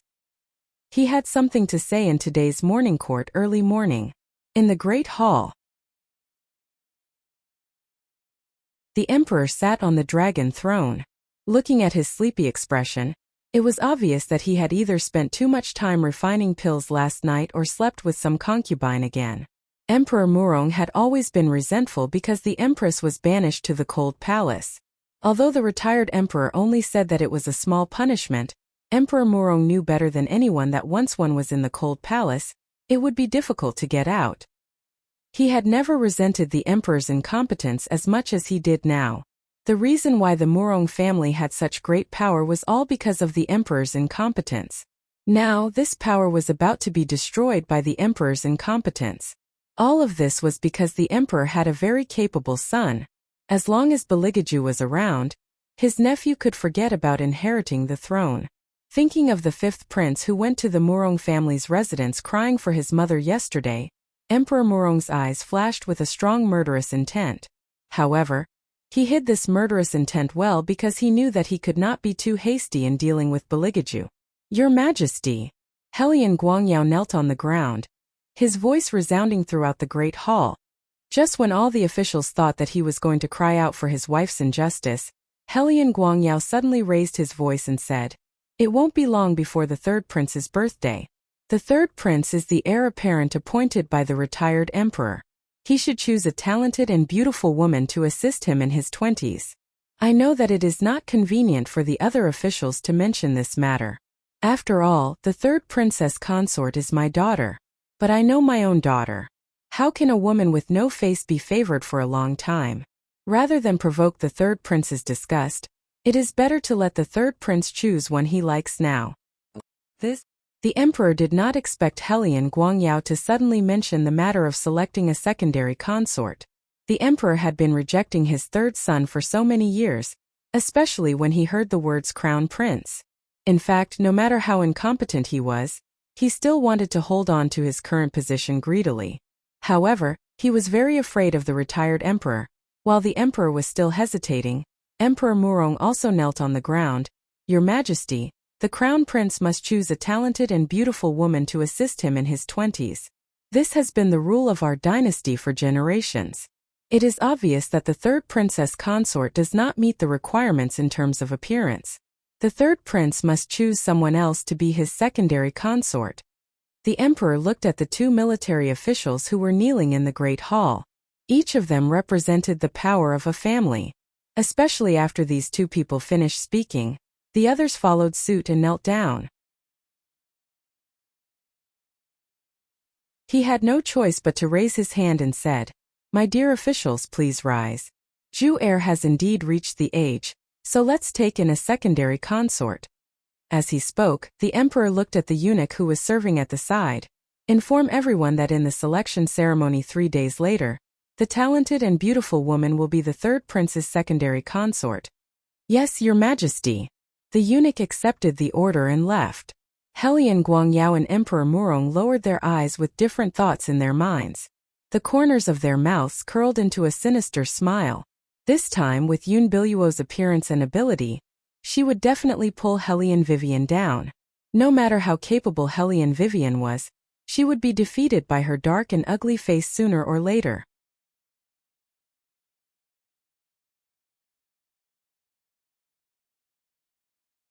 Chapter 380.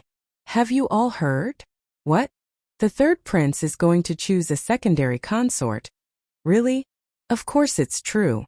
The imperial list has been posted. I heard that the person who will be chosen this time must be both talented and beautiful. Miss Yun is the first to be chosen. She'll lower your voice. Helian Vivian is in front. Be careful not to be heard by her. The surrounding voices became louder and louder. Helian Vivian did not show any reaction. She only paused for a moment and then strolled into the courtyard where Tu Sufeng lived. Today little Qi was not here, so the place was a bit deserted. Yuan Ming also followed Helian Vivian and listened all the way. He put his hands behind his head and looked sideways at Helian Vivian. That man was going to choose a secondary consort. He did not know what this woman was going to do next. If he had to say, there was no good man. While that man's heart was still on her, she would do him a few times to replenish her yang energy. Then she would leave immediately. Yuan Ming told Helian Vivian about this idea. Helian Vivian only gave him 2 words with a smile: shut up. Then she turned and entered the room. After Tu Sufeng saw her, he raised his eyes and put down the brush in his hand. His eyebrows seemed to carry some gentleness. Sit. Dean, why did you call me here alone? With Helian Vivian's understanding of Tu Sufeng, if nothing happened, he would not confuse the dean with his identity as a general in the battle spirit forces. Unless something urgent happened. Hearing this, Tu Sufeng's eyes darkened. He looked out of the window deeply and said, recently, the White Academy's aura is very unstable. The last time you investigated, it involved White Academy. Someone wants to destroy the auspicious aura of White Academy. I am worried that it will happen here soon, so I have already sent little Qi back to the palace. But other people cannot know this news. Because in the entire Dragon War Empire, including the palace, White Academy is the place with the strongest auspicious aura. If even White Academy has a problem, the world is bound to be in chaos.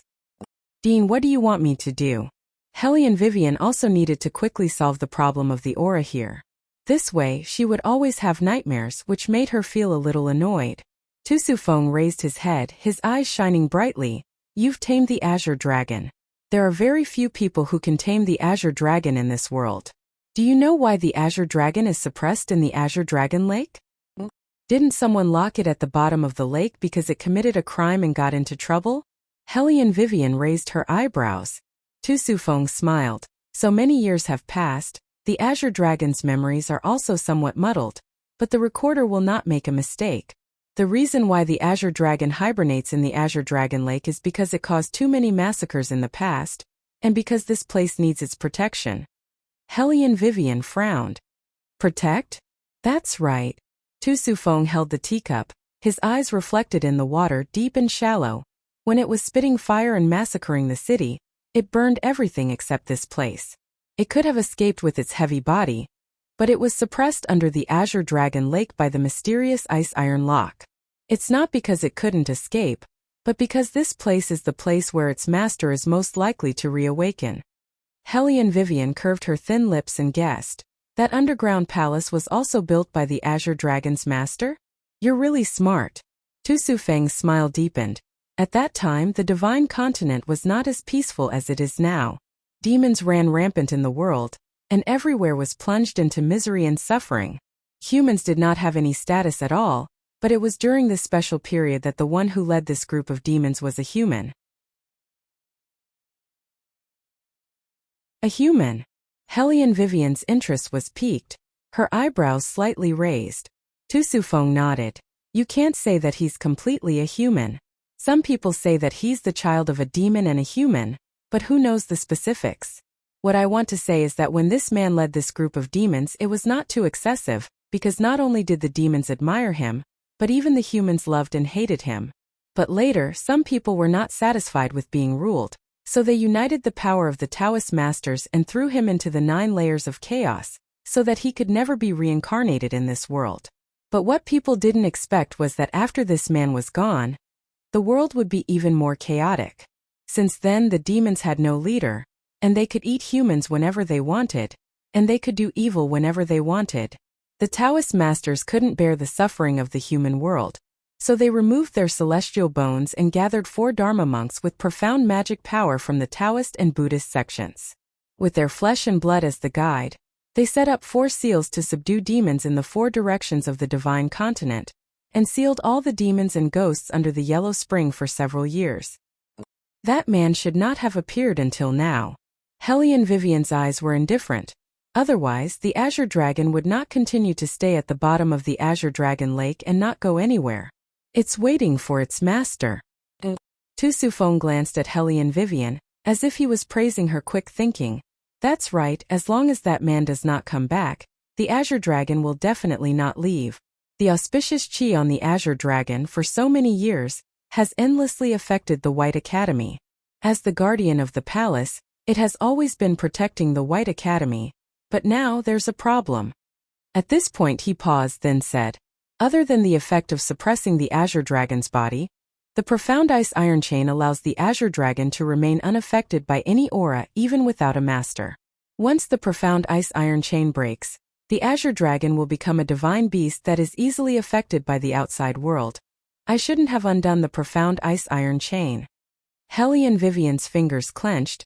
She did not expect that it would bring about such consequences. Tu Sufong shook his head and laughed. This matter is not your fault. We came to this world. Everything has an opportunity. That year when we were suppressing the Azure Dragon, there was a prophecy that the profound ice iron chain would be undone one day, and the Azure Dragon would fly out of the clouds one day. This is a sign that that man is about to wake up, so you don't have to blame yourself too much. Now what you need to do is to go to the Azure Dragon Lake more often. The Azure Dragon is still willing to get close to you, and the Imperial Court is not very stable recently. I am afraid that it will affect the White Academy. You should be more careful when you are by Juer's side. Those 2 nephews of mine, no matter the older one or the younger one, they always make people worry. Hearing Tu Sufong mention Beligaju, Hellion Vivian absent-mindedly agreed. This time, Yuan Ming listened more seriously than Hellion Vivian. His gaze fell on her face. If you want to investigate the matter of resentment, I suggest that you bring along your family's man. Although until now, he still could not understand that third prince, but to be able to bring the Fire Qilin by his side, he was definitely not as simple as he looked.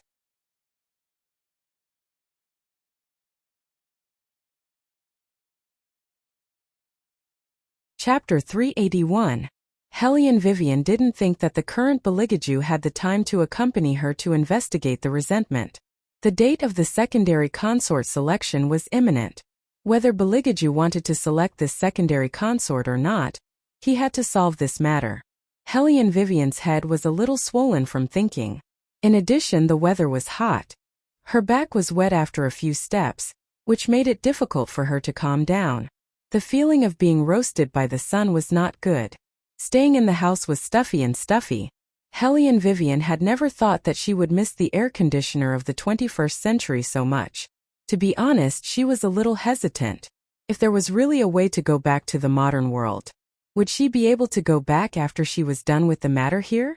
Hellion Vivian didn't think about this from the beginning, because she was used to going with the flow. Wherever she went, the first thing she thought of was to adapt. But now that she had such a thought, she couldn't stop it. However, even if it was like this, Wei Wei still maintained her own unique rationality. She knew that the most important thing for her now was not to stop the resentment or whether to go back to the modern world. It was her physical condition. The night of the full moon was coming soon. She had to make all the preparations in advance, so she didn't hesitate. She directly used all the people who could be used and arranged to meet the second young master of the Hay family at the trading courtyard. When Hellion Vivian walked into the trading courtyard, it was time for dinner. After the people eating saw her, one after another, intentionally or unintentionally, their gazes shifted away as they quietly discussed, No wonder the emperor would let the third prince choose a new consort. This Hellion Wei Wei's face is really sigh. That's why Sister Yun is still the best. Someone continued. Last time everyone was punished. Only Sister Yun was fine. It can be seen who the third prince is hiding in his heart. Hellion Vivian listened to the voices below. She didn't know why her chest felt a little stuffy. It was probably that feeling in her body again. That was enough. Hellion Vivian laughed self-deprecatingly. She raised her head and drank a cup of cold water. Just as she was about to fan herself with her hand, she heard a deep and pleasant voice. Are you alone? Hellion Vivian raised her head and was met with a pair of gentle and smiling eyes. That pair of eyes seemed to be the purest in the world. They were long, narrow, beautiful, and as clear as water. The man smiled at Hellion Vivian, as if he could calm down the heat of the summer. Is it boring to listen to these people talk? A little. Hellion Vivian supported her chin with her fingers and curved her thin lips. But it's all right. What do you think, young Master Wushuang? Isn't it like watching a show? Jing Wushuang was stunned for a moment before she smiled and said, I thought my disguise was perfect, but you saw through it. These people are really interesting. Hellion Vivian lightly smiled and used the teacup in her hand to touch the other one on the table. I've always said that I don't have time to drink tea. Today I'll treat young Master Wushuang. You can call me Wushuang. Jing Wushuang's gentle voice always made people feel comfortable. He looked at Hellion Vivian's wrist and coughed. Are you comfortable using the Myriad Manifestations umbrella? Hellion Vivian nodded. It's very comfortable. I made a few changes later on. Really? Jing Wushuang stretched out her hand. Let me see. Hellion Vivian didn't refuse.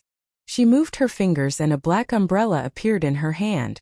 Jing Wushuang took it and twisted the handle a few times. As expected of the golden boss of profound heavens. You can even think of such changes. I'm just playing with it for fun. Hellion Vivian didn't care. Her martial chi was different from other people's. It didn't matter to her whether or not she had martial arts. Jing Wushuang looked at Hellion Vivian and smiled. In this world, you're the only one who thinks of martial arts as a game. After he finished speaking, he lightly coughed twice. A thick medicinal scent wafted out of his long sleeve.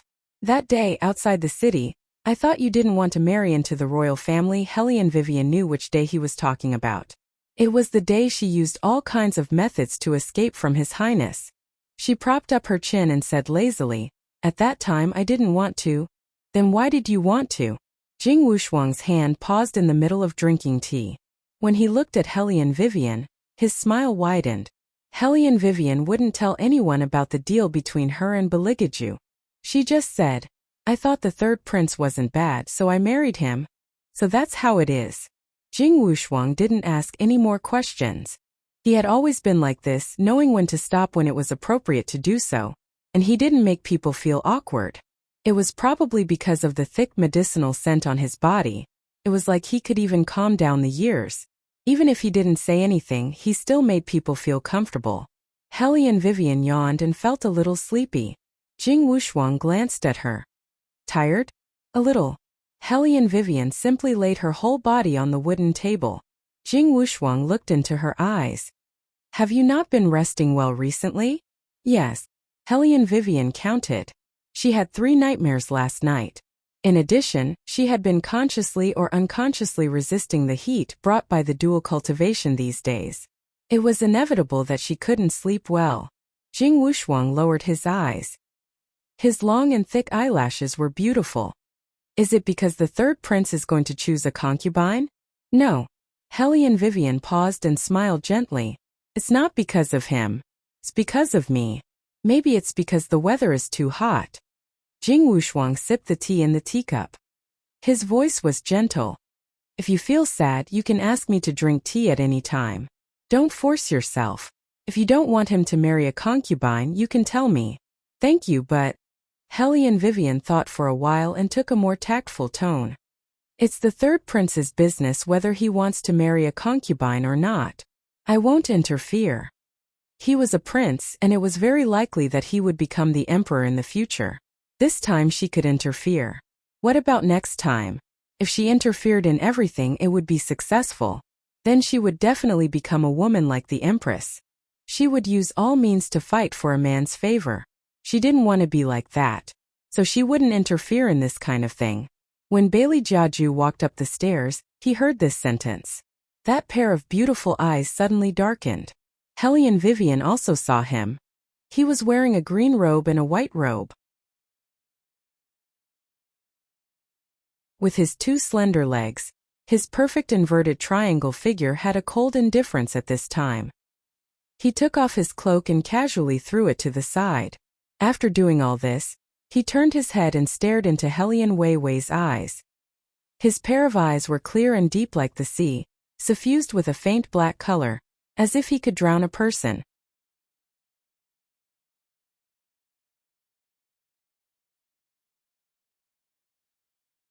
Chapter 382. When she saw his face, Hellion Vivian was a bit stunned. The other side's silver mask couldn't hide his handsome face at all, but it only added to his cold aura. Hellion Vivian opened her mouth, wanting to say something. Someone walked over from behind Beligaju. It was Tusufeng. It looked like he wanted to talk business with Beligaju. Just as Hellion Vivian was hesitating whether or not she should say something, Beligaju threw her two cold words. Come here. Hellion Vivian raised her eyebrows but didn't refuse. Beligaju turned his head and only said one sentence to Tusufeng.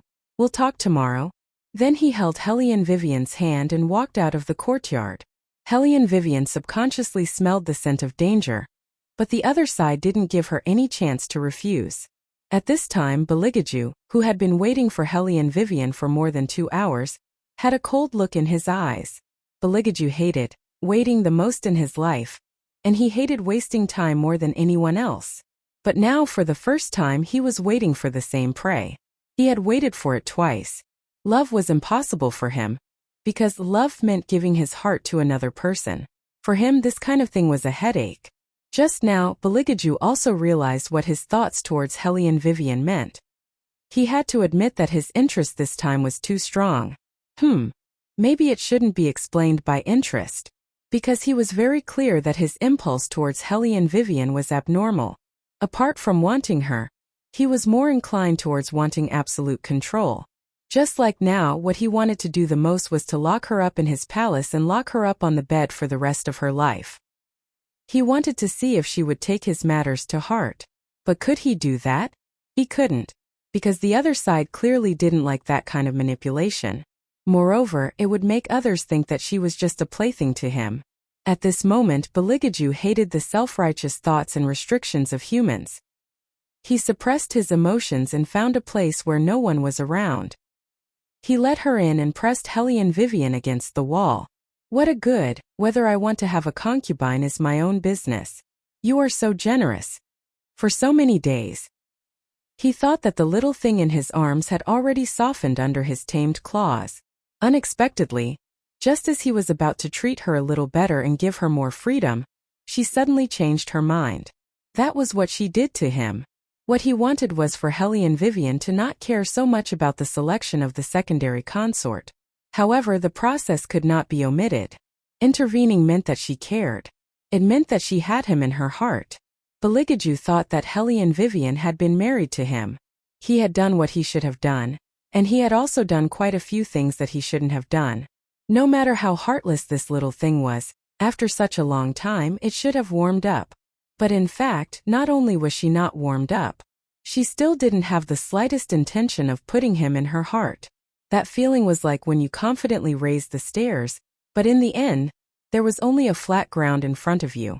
You fell with a bang and your face was covered in blood. Hellion Vivian had just said the word "I" when someone pinched her chin. Beligaju leaned over and looked at her. Wearing a silver mask, he looked like a vampire prince who had walked out of a comic. Open your mouth. Hellion Vivian was stunned. What did he mean? Or do you want me to do the whole thing here, Beligaju's hand slid under her robe in this position, and his cold fingertips brushed across her back. Bastard. He even said something like doing the whole thing. Who said that a certain prince was cold? He didn't look cold at all. This was not a public place, and there was no need for a man to maintain his prince demeanor. However, after realizing this, Hellion Vivian's fingers trembled and she subconsciously grabbed his hand. But obviously, she didn't have the strength to do it, so she could only let him ignite her back. Heh. Beligaju looked at her crimson face and knew that her body, which was on the verge of dual cultivation, couldn't withstand his provocation. He deliberately slowed down, and his fingers caressed her waist and back. His knees bent slightly, and he squeezed between her legs, making her unable to resist at all. Want me to let you go? Then open your mouth. Hellion Vivian bit her thin lips. She didn't know how the other party seemed to have grasped all of her weaknesses, but she knew that if Beligaju continued like this, she might do something stupid like hugging him and rubbing against him. What dual cultivation? It was definitely to destroy her willpower. Beligaju coldly looked at Hellion Vivian, picked her up and put her in the corner, and raised his eyebrows to signal her to move faster. Hellion Vivian didn't want to provoke him at this time. Just as she opened her mouth, he kissed her lips. As if deliberately unwilling to let her go, Beligaju slid his tongue in and slowly pointed at her. Don't use your teeth. Hellion Vivian paused. He sucked the tip of her tongue, and her legs went soft in an instant. Look up at me. Beligaju seemed to want to teach her to the end. Suck it, give me your tongue and breathe with your nose. It was the first time Hellion Vivian had been kissed like this. As soon as she stuck out her tongue, she could see his handsome face more sinister than ever, as if he wanted to tear her apart and eat her. He didn't allow her to lower her head or close her eyes. As she listened to the kiss, her eyes were confused, and her face was slightly red. In the end, her whole body went soft. He lowered his head on her forehead, and the punishment was over. However, his hands were still in her robe, sliding from her back to her spine. In the future, if you say something wrong, I will use this method to teach you how to speak. Bailey Jiaju's kiss landed on the tip of Hellion Weiwei's reddened ear. Finally, the cold air from before had lessened by quite a bit. Hellion Vivian couldn't control it as well as he could. She was still panting, and she felt as if her whole body was about to be burned. Her tongue was still numb, and she was too lazy to speak. Beligaju also knew that he had bullied Hellion Vivian this time. His left hand comforted her by patting Hellion Vivian's back. Be honest in the future. Put away those thoughts of yours, understand? She wasn't honest enough? She was pressed in the corner and forced to kiss on the spot, but she didn't resist. She was honest enough. Thoughts? Could it be that Beligaju knew that she had asked Hei's to prepare for her? It shouldn't be. She didn't show anything. Moreover, the person who was going to choose a secondary consort was him, not her. Hellion Vivian's legs were still weak. She looked at Beligaju, silently expressing her thoughts. Beligaju looked at her unconvinced little face, and the more he wanted to bully her, the more his fingers used force. He lowered his head and bit her ear. He really wanted to see what this pair of eyes would look like when they were forced to cry by extreme pleasure.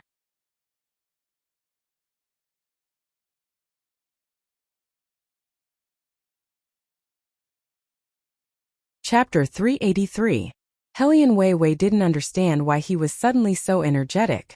Just as she was about to open her mouth, her breath was blocked by a burst of slightly cool softness, carrying a unique iciness that suppressed all the words she wanted to say.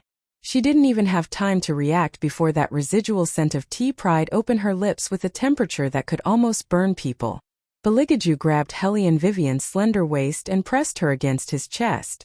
Like a hurricane, he swept up the sweet taste that should have belonged to him. It seemed that only by doing this could he suppress the violence that wanted to lock her up. Once again, the slightly forceful kiss made Hellion Vivian's mind blank. It was as if she had a lack of blood and completely lost the ability to think. When she reacted, it was sweet and soft.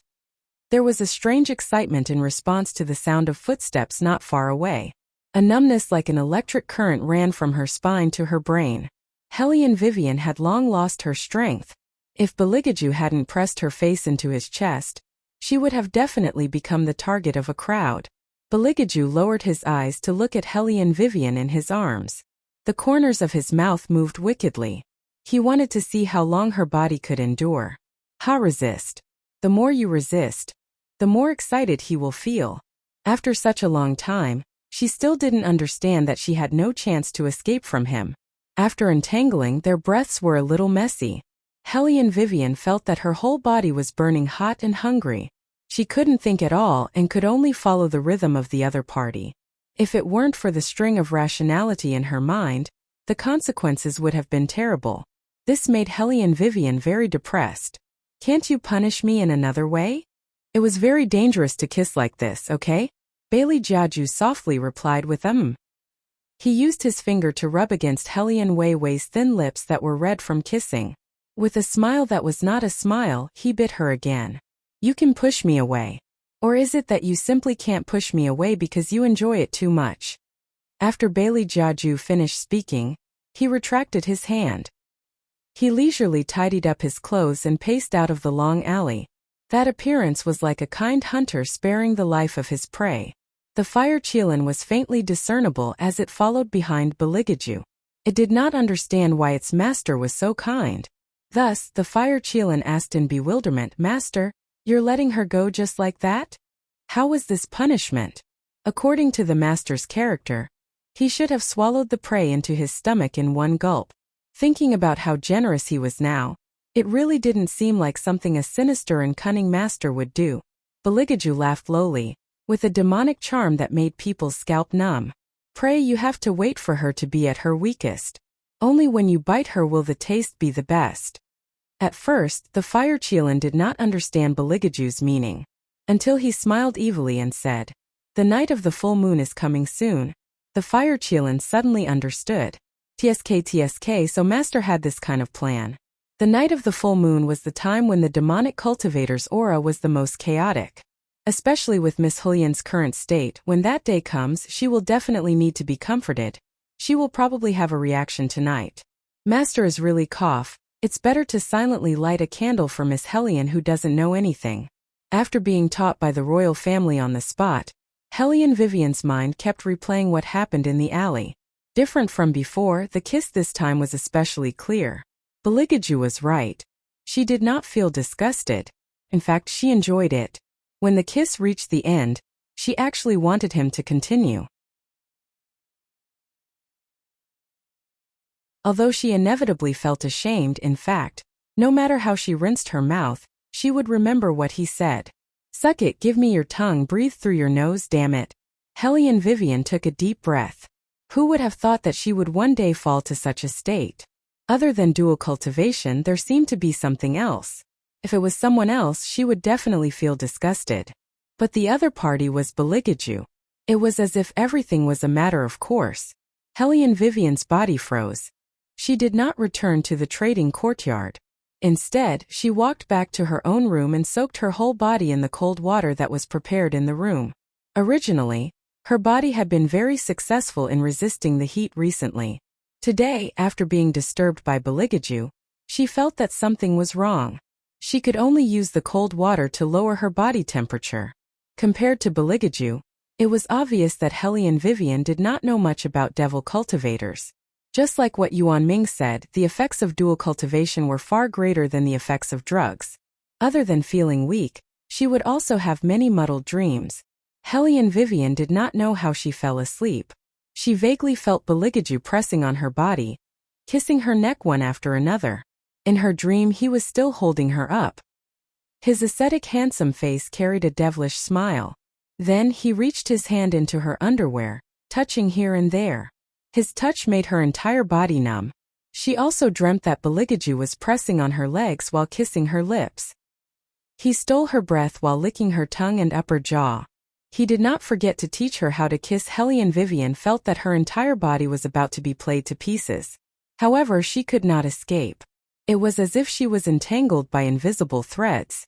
Her heart did not want to sink, but her body could not free itself. When she woke up, Hellion Vivian was dumbfounded. What was with this kind of dream? She would rather have nightmares. Fortunately, the heat on her body had cooled down. Hellion Vivian comforted herself. She casually took a towel and wiped herself. In the mirror, her thin lips were still a little red. It seemed that she still had to find Heize first and prepare the things. She did not want to lose to this kind of reaction. Dusk. The slightly tipsy sunset gradually sank to the bottom of the lake. A man dressed in white stood by the lakeside. His ink-black hair fluttered in the wind and was casually tied up with a black string. He was tall and slender, and his eyes were filled with a thick mist. "Master, she already does not remember you." Standing behind the man was a small person, carrying a gourd on his back.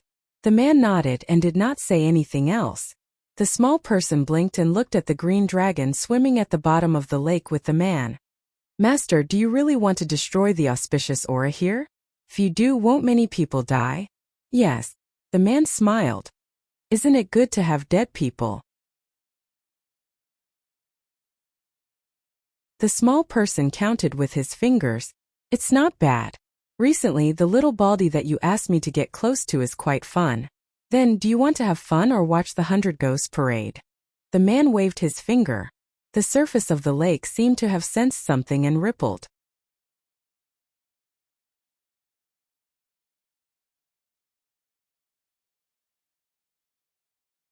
Chapter 384. The little one was excited when she heard the words, 100 Ghosts Parade.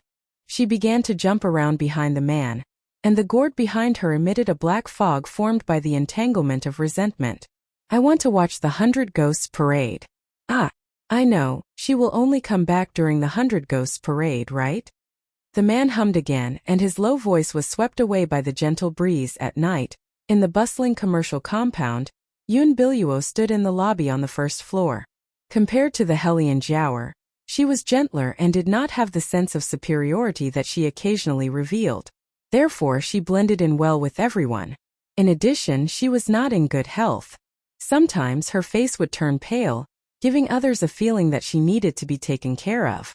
Therefore, when the students from the superior compound saw her trying to hold back her tears, they felt their hearts clench.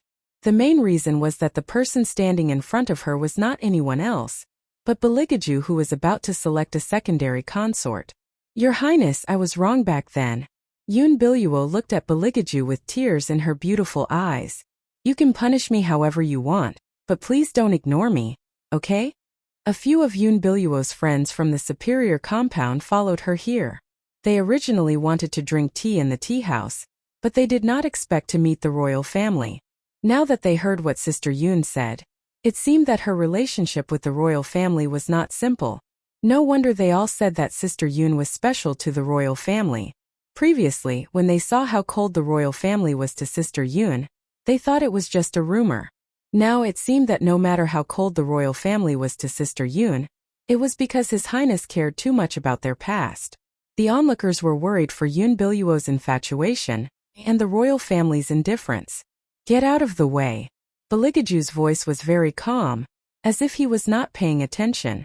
Yun Biluo's tears welled up, but she did not let them fall. Instead, she looked at Beligaju with a hint of stubbornness. She knew that he liked obedient women since he was young. However, the ones who could arouse his desire to conquer were those who did not listen to him. "What do I have to do for you to forgive me?" When she said this, her eyes uneasily swept behind Beligaju. Suddenly, her eyes lit up, and her voice became softer. A brilliant smile bloomed on her face. "I won't give up. Until you forgive me, I will always stay by your Highness' side and protect your Highness." Yun Biluo's voice was not soft.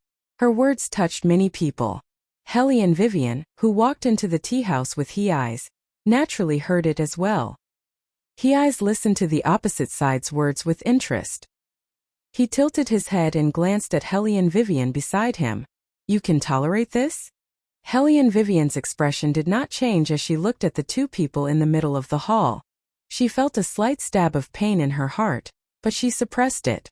Her footsteps did not have the slightest intention of stopping. Even if she encountered a scene that she did not like to see, she would not disrupt her plan.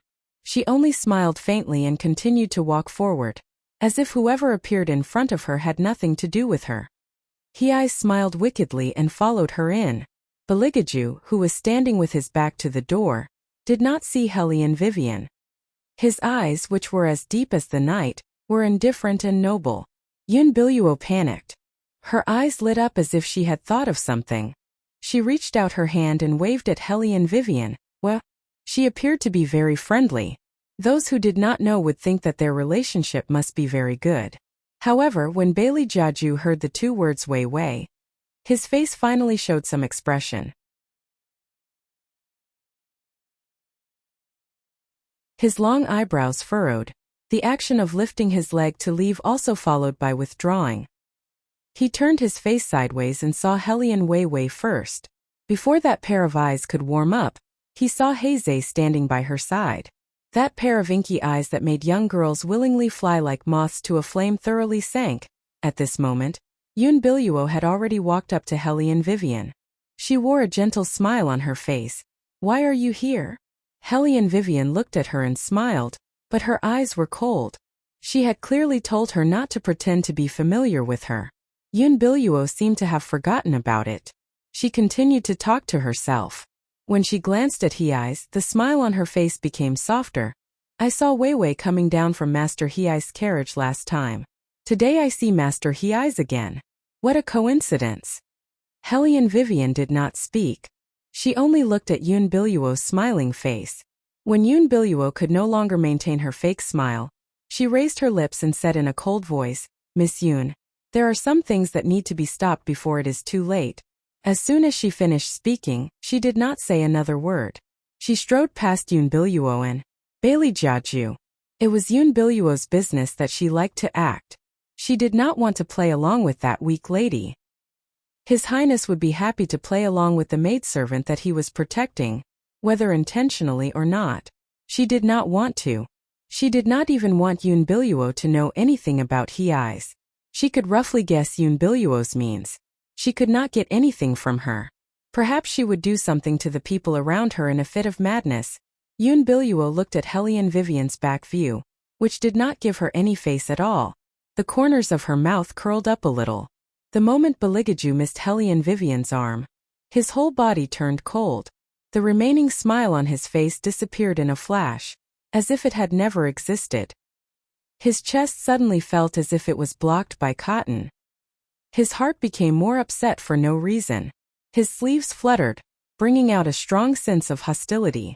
Hei's, who felt everything, looked up and met Baligaju's gaze. He sneered in his heart. How did this woman find such a ruthless character for herself? She might be forced into a corner in the future. Were the plans she made in advance useful? Probably because Heizei paused for too long. Wei Wei directly dragged him upstairs, her expression as tranquil as water. Bailey Jiaju, who was about to step forward, stood there coldly. His deep eyes were so deep that the bottom could not be seen. He frowned slightly. His 10 beautiful ivory fingers were hidden under his long sleeves.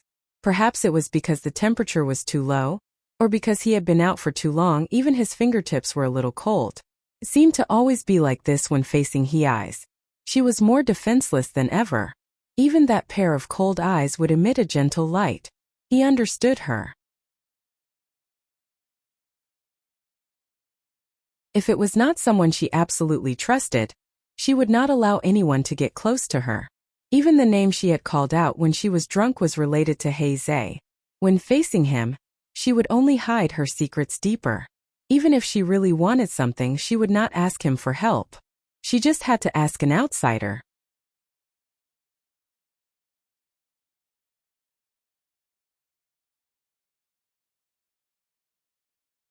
Chapter 385. Yun Biluo, who was standing at the side, looked at the direction he was looking at. Her pair of clear eyes darkened. Baligaju did not speak. His jade-carved skin glowed faintly. That pair of cold eyes slowly drooped down. His long and thick eyelashes, like a crow's wing, cast a dark shadow on the ground. Even Yun Biluo could not figure out what he was thinking just by looking at his expression.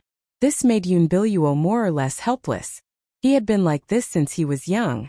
She could not figure him out. However, no matter how interested he was in Helian Vivian, she was afraid that he would not be interested in her now because he hated dirty prey the most. Yun Biluo's eyes lit up as she recalled what she heard before. She used to feel that there was something strange between Helian Vivian and His Highness. Now she finally knew why it was strange. That was the reason why they got married. It seemed that this was worth investigating. Baligaju was not interested in knowing what Yun Biluo was thinking. What he needed most now was silence. He was afraid that he would not be able to control the beast in his heart and accidentally tear Hellion Vivian into pieces. Master, as Fire Qilin, it was impossible for it not to notice the change in Beligaju's martial chi. Looking at the pair of eyes that were beginning to be invaded by the demonic nature, Fire Qilin immediately showed itself. Bailey Jiaju quickly walked out of the tea house. He swung his fist and ruthlessly smashed it against the stone wall. After a loud bang, he shook his hand and took a deep breath. The dull pain transmitted from the surface of his fist made him slightly calm down. Bailey Jiaju coldly smiled and ground out a few words from between his thin lips. Sure enough, no matter how I raise you, you can't mature. The wind that came in messed up Bailey Jiaju's hair. He looked at his bleeding fingers. The coldness in his eyes was like a pine and cypress that melted into his ink-like eyes. Hellion Vivian did not know if it was an illusion, but she felt that the room suddenly darkened. The sun seemed to be covered by clouds and the light became thin. Are you thinking about the third prince? A familiar voice rang in her ears. Hellion Vivian raised her eyes and looked over, only to see the black-haired, white-clothed He-Eyes drinking tea with a faint smile on his lips. His eyes were dark and pure, without a trace of impurity. His other hand used the teacup to touch her face. No. Hellion Vivian didn't even think about it. She said almost instinctively, my relationship with him is not what you think. At this moment, even He-Eye's eyes were filled with amusement. Then what is it? Could it be that the relationship between the two of you isn't real? Otherwise, why would this girl ask him to prepare so many things to escape from the capital? It was obvious that she didn't plan to stay in the palace forever. We even entered the bridal chamber. How could it not be real? Hellion Vivian took a sip of tea. She looked indifferent, trying to skip the topic. However, He-Eyes was very smart. Don't deny it. You asked me to prepare so many things. Which one of them isn't for leaving the capital? But this is good too. I've told you before that the third prince will choose a secondary consort sooner or later. You've met Yun Biluo, so it's very likely that she will take advantage of this opportunity to enter the palace. I used to wonder why you were willing to be the third prince's chess piece with your character. Now it seems that you two have reached some kind of agreement? He didn't use me as a chess piece. Hellion Vivian put down the teacup in her hand. We are helping each other. I help him to stop the retired emperor from urging him to marry. He is my backer so that I can have more ability to take back the Hellion family in the clan meeting. I asked you to prepare those things for me to leave a way out for myself. He-Eyes glanced at Hellion Vivian with a meaningful look in his eyes. I don't think the third prince will like you to leave such a way out. He probably won't want you to leave the palace. Hellion Vivian took a sip of tea and fiddled with the teacup with her fingers. I'm not suitable for the palace.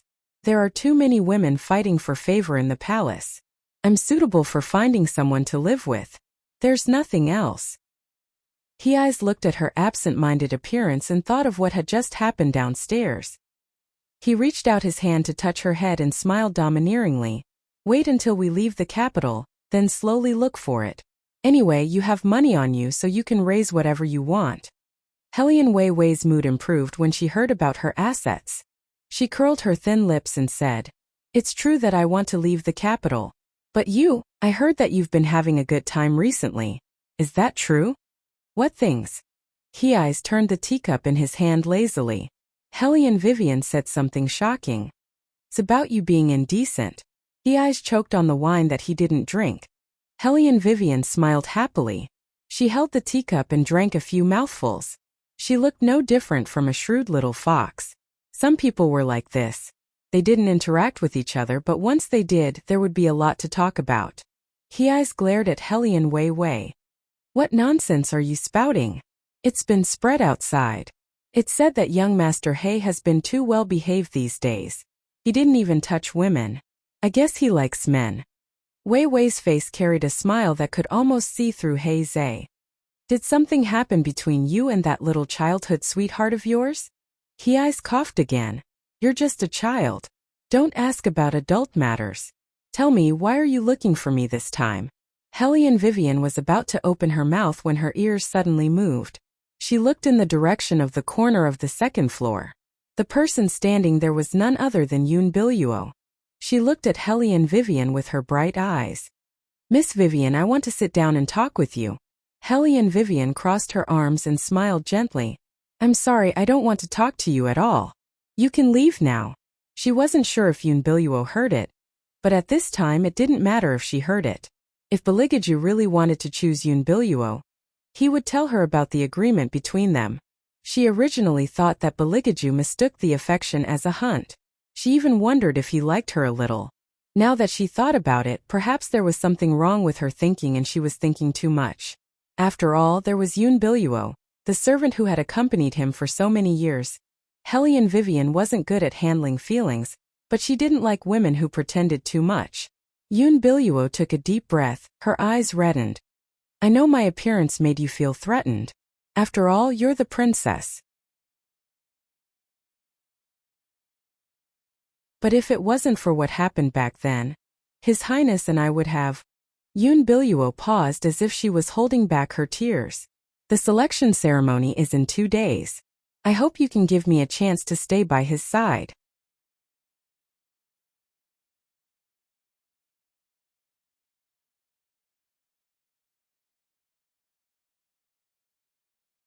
Chapter 386.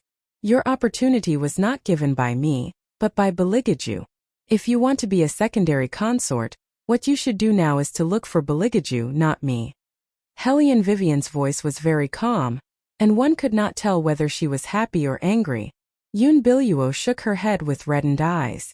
"You still won't accept me, right?" He did not say a word from the beginning to the end.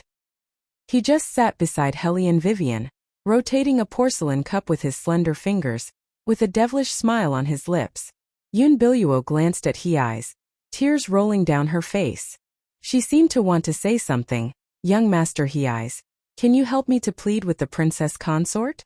There is still a misunderstanding between His Highness and me. As long as this misunderstanding is resolved, His Highness will know what he wants. Young Master He-Eyes should also understand that I don't want to hurt anyone. I just want to stay by His Highness' side." If it was an ordinary man seeing a girl like Yoon Biluo, he would inevitably feel pity. But who was He-Eyes? He controlled the rise and fall of the entire business world. How could he not see that some people would say that they were wronged even if they stabbed others? Initially, he did not intend to speak. Matters between women should be left to the women. Although he felt sorry for his girl, he also knew that Wei Wei could handle this kind of thing. But this He-Eyes just had to drag him into this, and it sounded like he was implying that Wei Wei was in the wrong. As if Wei Wei was the bad guy, and she was the true love of the royal family. Was there a mistake? Who was the mistress and who was the legal wife? Really, how to say? His skin could not be any thicker. The smile on He-Eyes' face grew wider, and the domineering aura on his well-defined face lessened. His gaze towards Yoon Biluo was filled with gentleness. Hellion Vivian shuddered subconsciously. She did not know why, but every time she saw He-Eyes' expression, she felt a chill down her spine. He-Eyes took out a white handkerchief from his arms and wiped Yoon Biluo's cheeks very gently. His voice was as gentle as silk. "Don't cry anymore." Hellion Vivian raised her eyebrows. He would wipe a woman's tears? This didn't seem like something the second young master of the He family would do. When Yoon Biluo heard what he said, she felt even more aggrieved. With tears rolling down her cheeks, she called out, "Young Master He." However, before she could finish calling him young master, she heard young Master He's voice drifting over slowly. His voice still carried a devilish tone, but Yoon Biluo was completely frozen on the spot.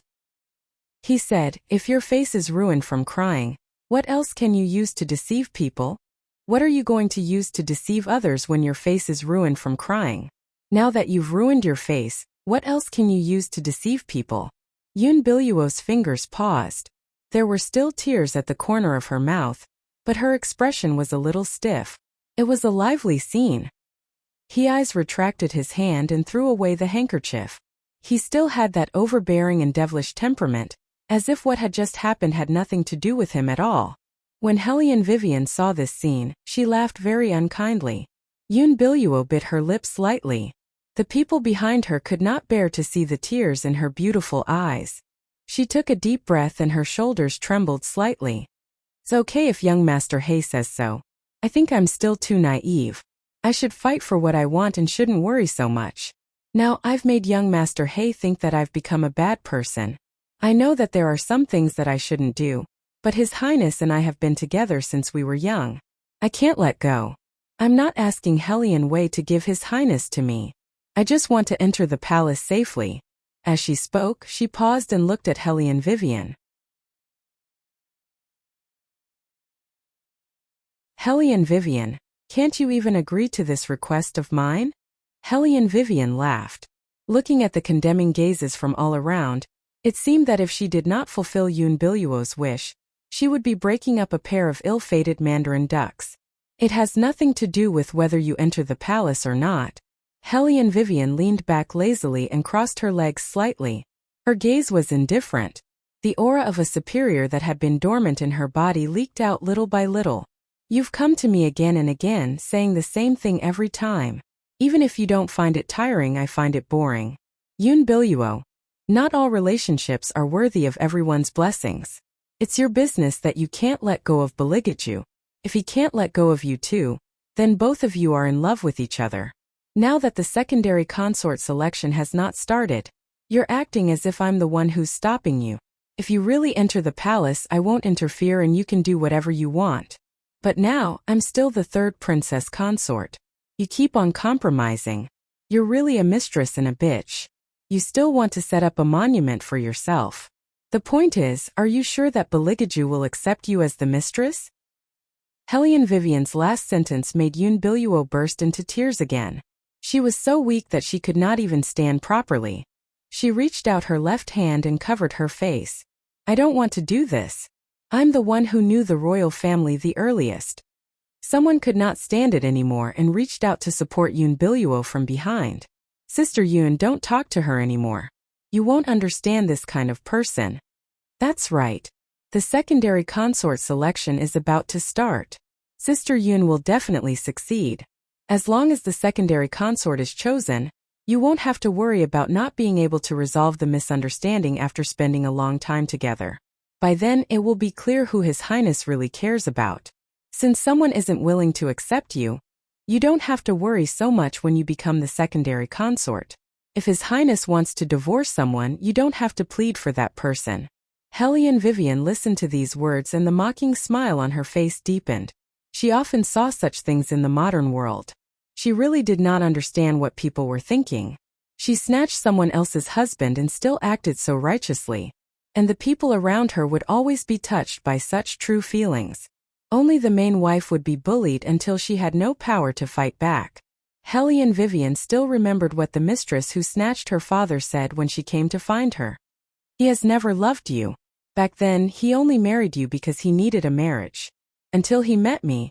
He said that he had never had the feeling of holding the whole world in front of one person. I can make him boil and make him willing to put down his work to accompany me. Big sister, let him go. Don't bother him anymore. Hellion Vivian only wanted to laugh at that time. She, her father, and her mother were in love freely. It was her father who wooed her mother. Now, a mistress appeared and said that they never loved each other? The mistress's friend was not old. She remembered that the mistress was still a student at that time. Her friend spoke even more harshly. Tell me, how much do you want to divorce me? Sister, please take a look at your face when you have time. Although you look good and have a good temperament, are you younger than Ame and prettier than Ame? Both of them are truly in love, okay? Hellion Vivian still remembered her mother's gloomy eyes. Wasn't it all because of her face?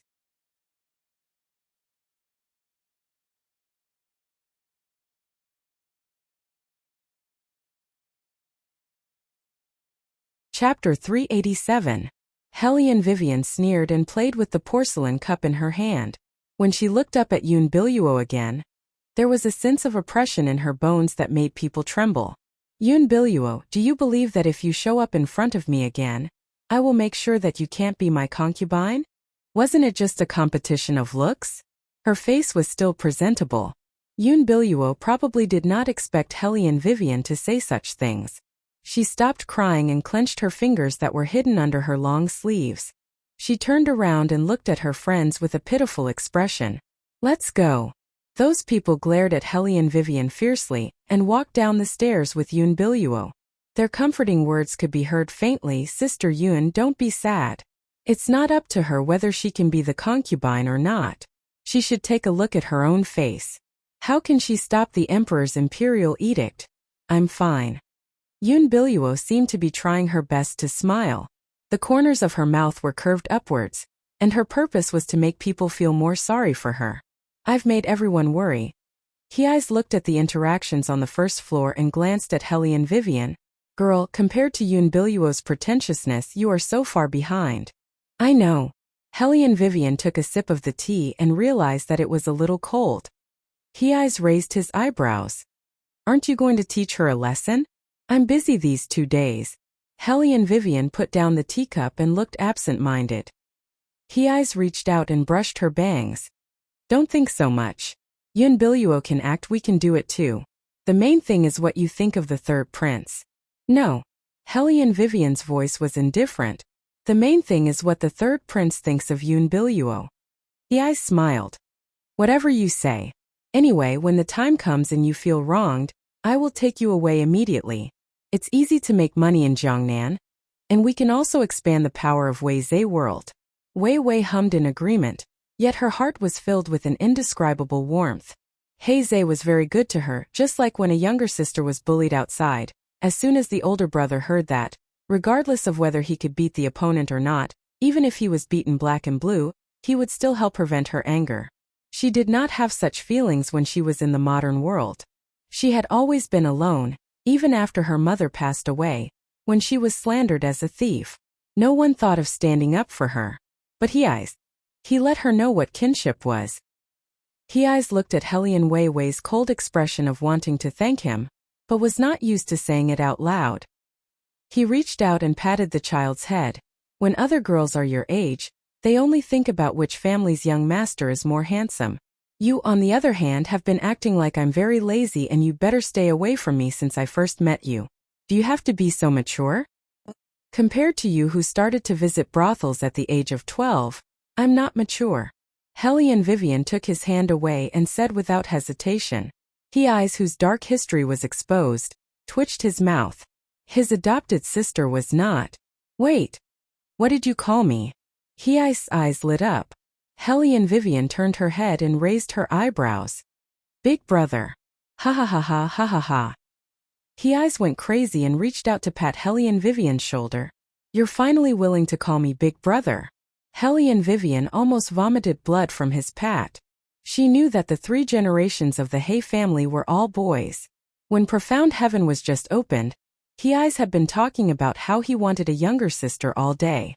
In short, no one would have thought that the second young master of the He family, who walked sideways in the business world of the capital, was a standard sister Khan. Little sister, don't worry. Even if you're cold and poisonous, no one can bully you. His felt that the feeling of having a younger sister was simply too great. He pressed Hellion Wei Wei's head and rubbed it twice. In the future, he could show off his younger sister outside. First, he had to show off to the old man at home. Hellion Vivian saved her head from His hand. Cold and poisonous? Don't care about these details. His coughed twice softly.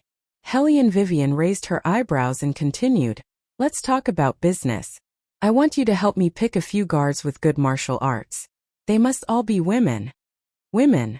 His asked doubtfully. Why? Hellion Wei Wei told him about her yab-yum. After His listened, he hooked his lips and smiled. Isn't it better to directly push the third prince down? Hellion Vivian was helpless. Why did this person have the same logic as Yuan Xiaoming? I don't want to let this kind of thing control me. His hummed and said meaningfully. Then how about letting Big Brother spend money to help you find a man? No. Hellion Vivian rubbed her forehead. Obviously, she was very repulsed by this proposal. His looked deeply at Hellion Vivian. So it's like this. It turns out that except for the third prince, other men are not good, right? Hearing this, Hellion Vivian suddenly froze. Think about it carefully. His stood up with deep meaning in his eyes. Big Brother will find you a good guard. As for the rest, it's still up to you to figure it out. But you have to be careful of Yoon Billuo. She's quite capable of stirring up trouble. Hellion Vivian nodded. I know. Then I'll leave now. Hei's finally rubbed Hellion Vivian's head. If there's anything, ask your maid to come to me. Okay. Hellion Vivian looked at Hei's back and began to analyze why she could only accept Beligaju. Yuan Ming said wickedly behind her. What's so strange about this? The third prince's appearance is not bad. Your first time was also given to him. Of course you have other feelings for him. The most important thing now is to collect more of his qi. When he really has other women, his qi will not be as pure as it is now. You make it sound like I'm a succubus who collects men's qi. Hellion Weiwei stood up and didn't continue thinking about that problem. Bailey Jiaju was the heir apparent who was going to inherit the throne. Unless he was willing to give up the beauties in his harem, there was simply no meaning in thinking about this problem right now. Because she longed for freedom more than anyone else. She couldn't stay in the imperial palace and spend her entire life fighting for a man. Coming down from the second floor, the first person Hellion Vivian saw was Murong Changfeng. Compared to before, Murong Changfeng now seemed to have a touch of unfathomable gloominess. Hellion Weiwei did not understand what he meant by blocking in front of her. She only raised her eyes to look at him, then walked past him. What's the difference between marrying him and marrying me? Murong Changfeng said coldly behind her. You couldn't stand the ambiguity between Jiao Heir and me, but can you stand Yoon Billuo by his side?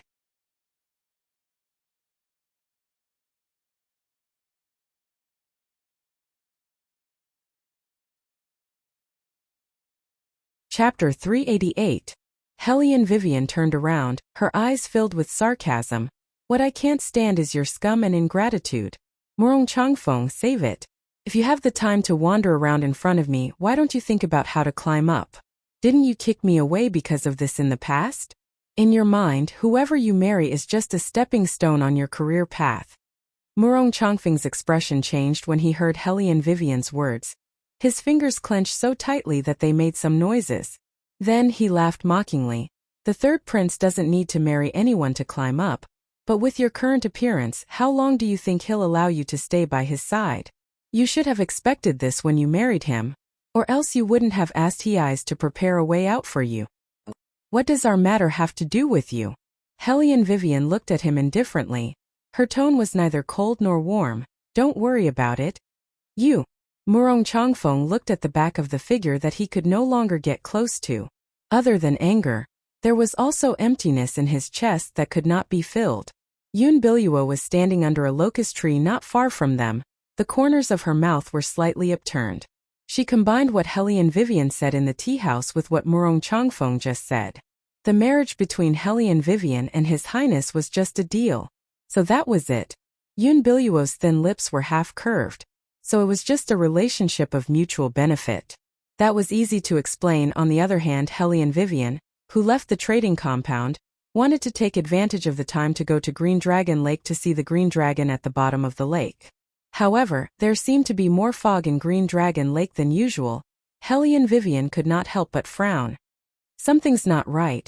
Yuan Ming called Hellion Vivian back. Woman, don't go any further. Hellion Vivian stopped in her tracks. What's wrong? The aura here is not good for your current body. Yuan Ming narrowed his eyes. Come back after your dual cultivation day. Otherwise, you won't be able to hold on until the night of the full moon before you explode. Hellion Vivian glanced at the foggy Green Dragon Lake. Is it because of the fog?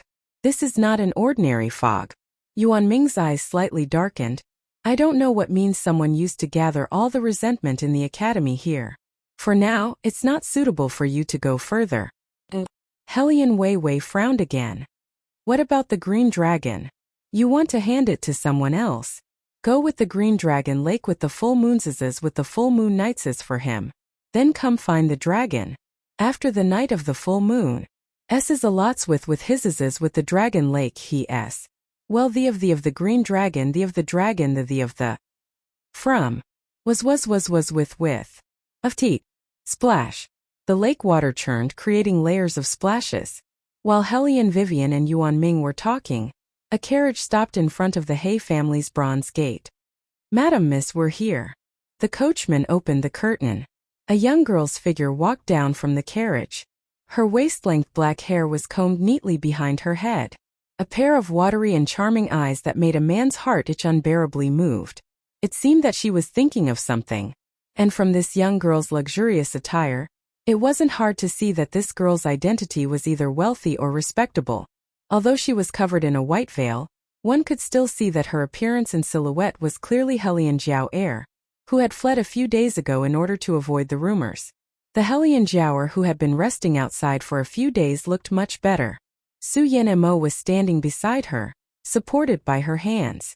Both mother and daughter were smiling brightly. They had been waiting for this day for a long time.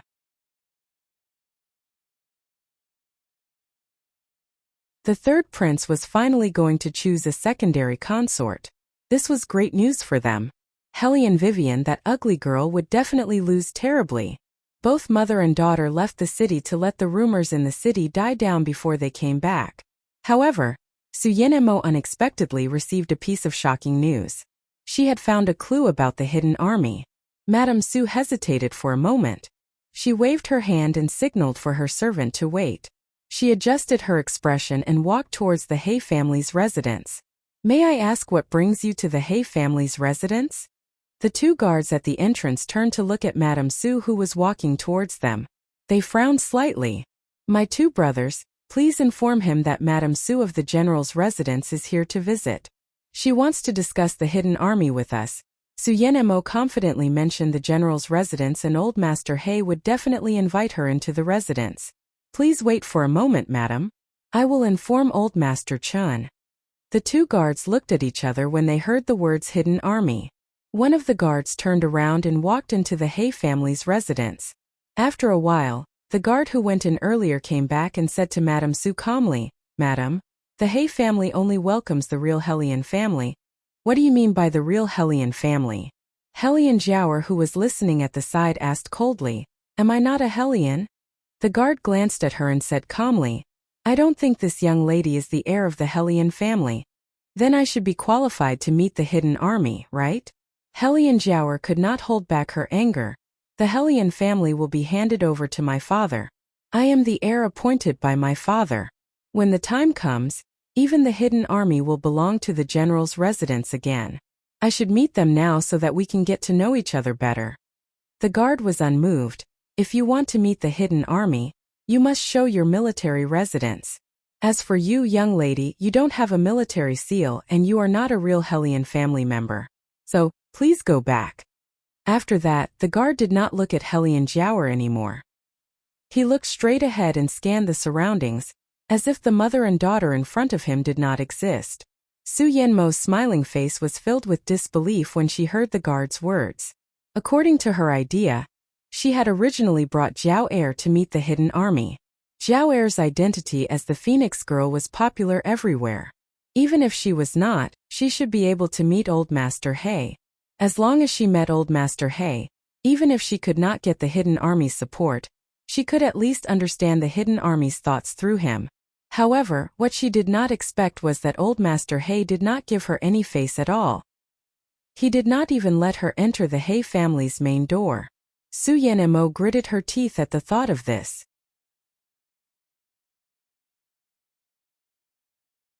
After a short pause, Su Yanmo turned around and walked towards the carriage with a gloomy face.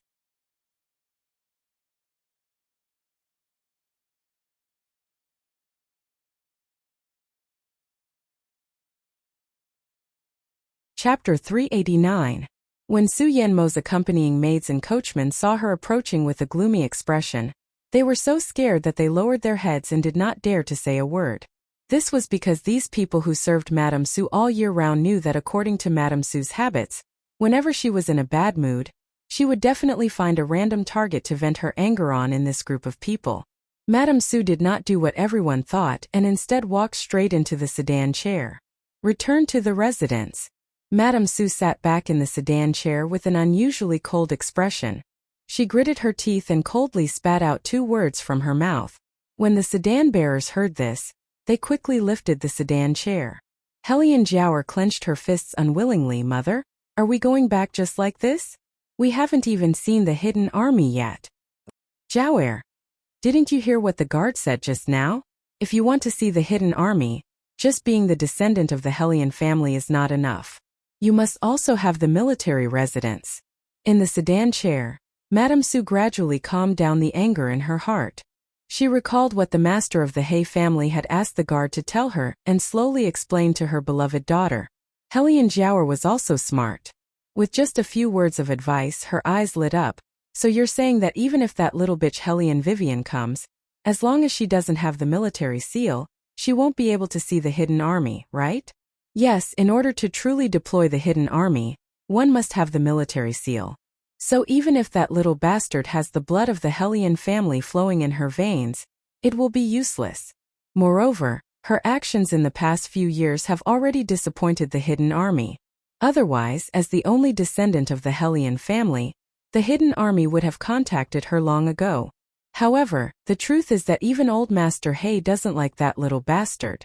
Haha, even if she can find the hidden army, they might not necessarily listen to that little bastard's orders.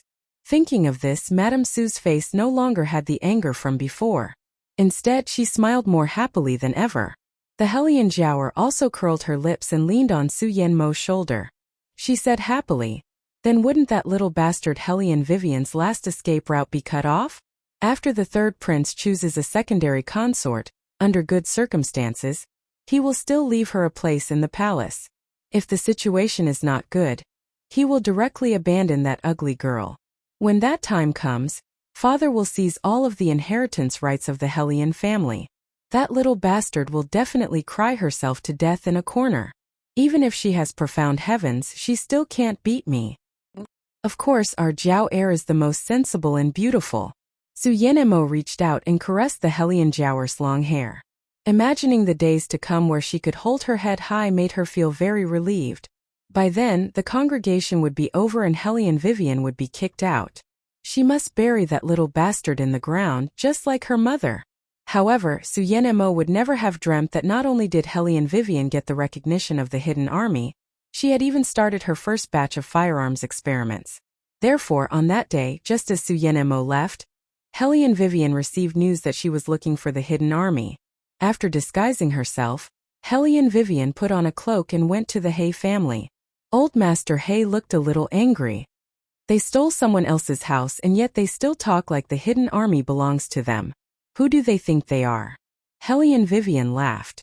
Old Master He's voice deepened. Wei Wei, is this how you've been all these years? That mother and daughter pair are the worst. Hellion Vivian did not want to talk about Su Yanmo and the rest. Don't tell them that I got the hidden army first.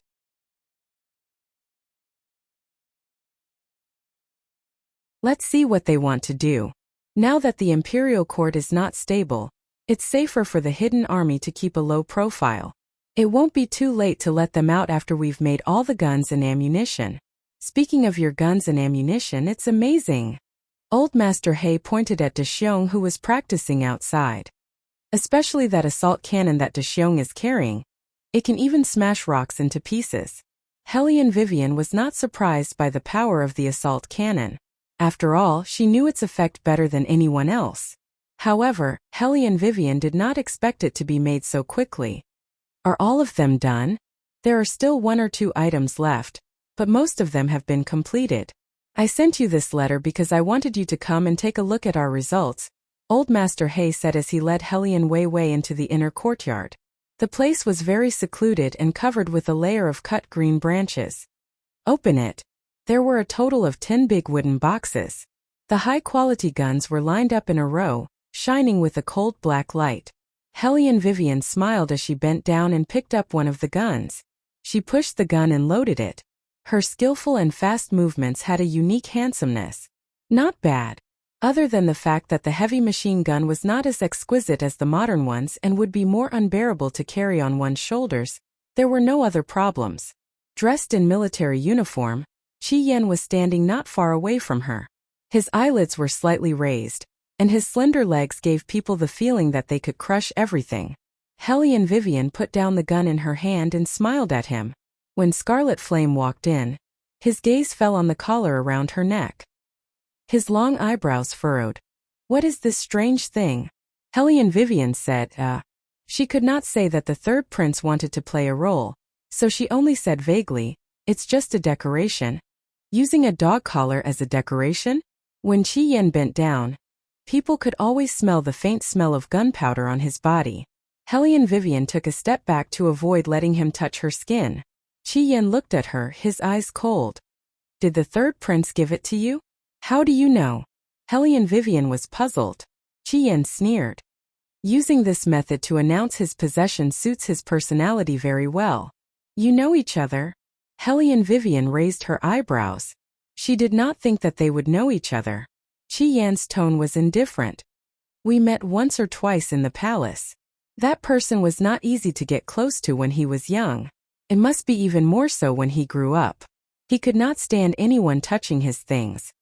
You can analyze the third prince's personality after meeting him once or twice. General Qi is indeed amazing. Hellion Vivian bent down and picked up another gun. Possession? So it was not the prey, but the possession? Hellion Vivian looked away.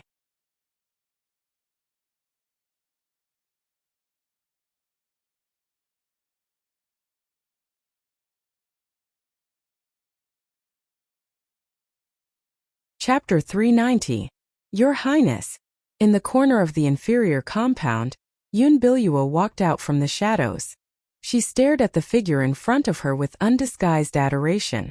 Bailey Jiaju's hands did not stop undoing his sleeves. He looked at her coldly and asked, Why are you here? Yun Biluo bit her thin lips and looked helpless. I know your highness is still mad at me. I'm here to remind your highness that Hellion Vivian doesn't want to stay by your side sincerely. I'm afraid that you'll be hurt. What's our business got to do with you? It was the same answer, but Beligaju's voice was so cold that it made Yun Biluo shudder. She did not expect the two of them to have such chemistry.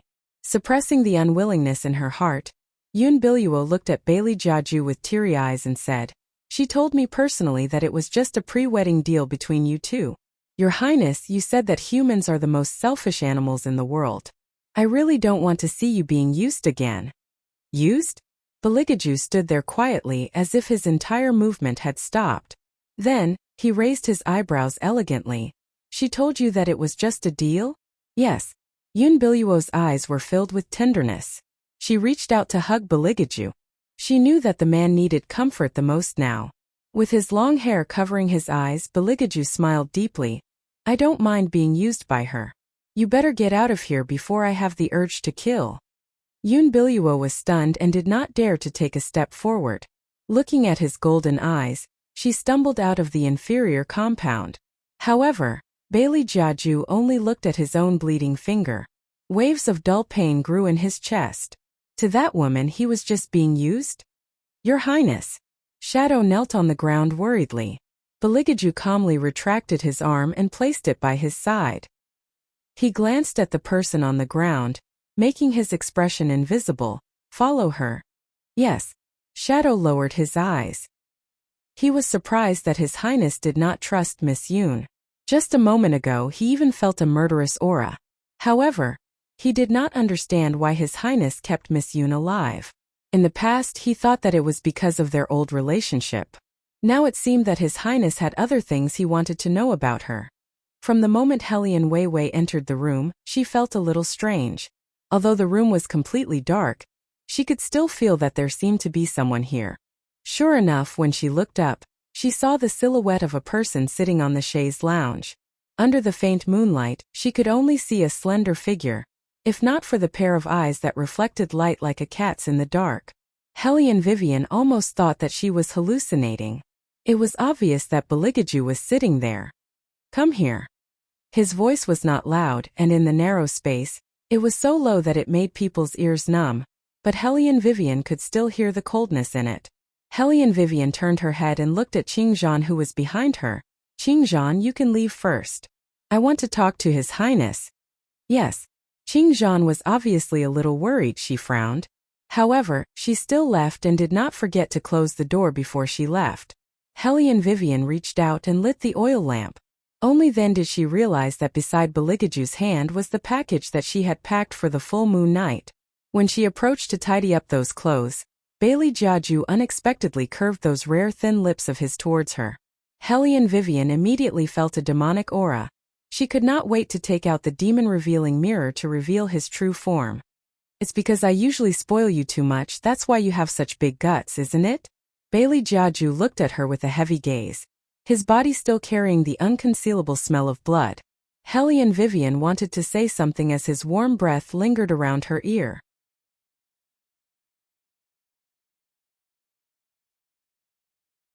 Bang!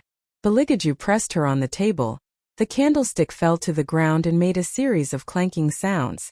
A dangerous aura was approaching, so close that Hellion Vivian could clearly smell the faint mint sandalwood scent on his body. She did not know if it was because he had just woken up.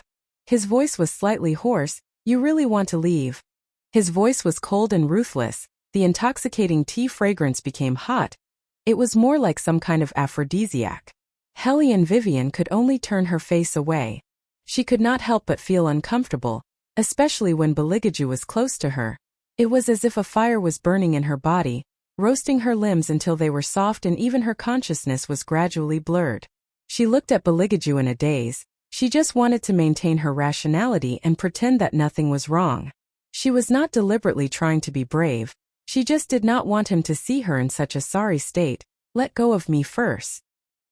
He glanced at her, and the smile in his eyes gradually disappeared under the dim yellow light.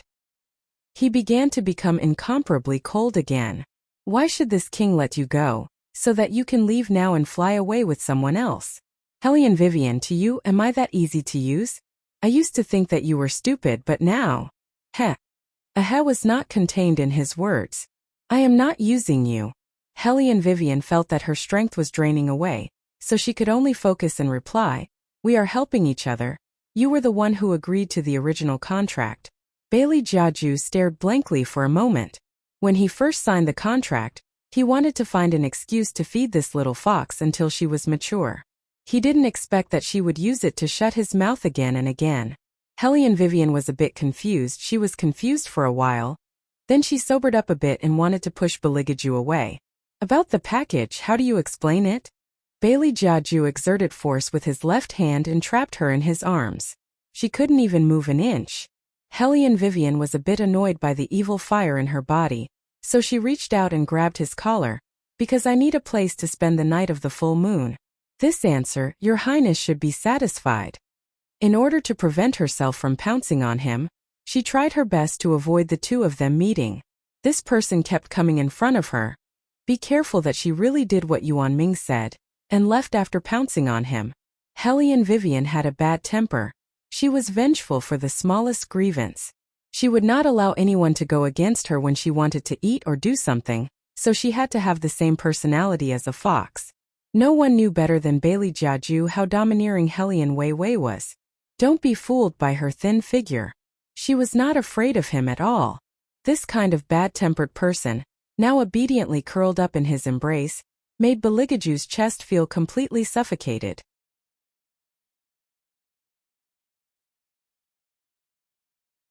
His fingers rubbed Hellion Vivian's claws, and he smiled dangerously.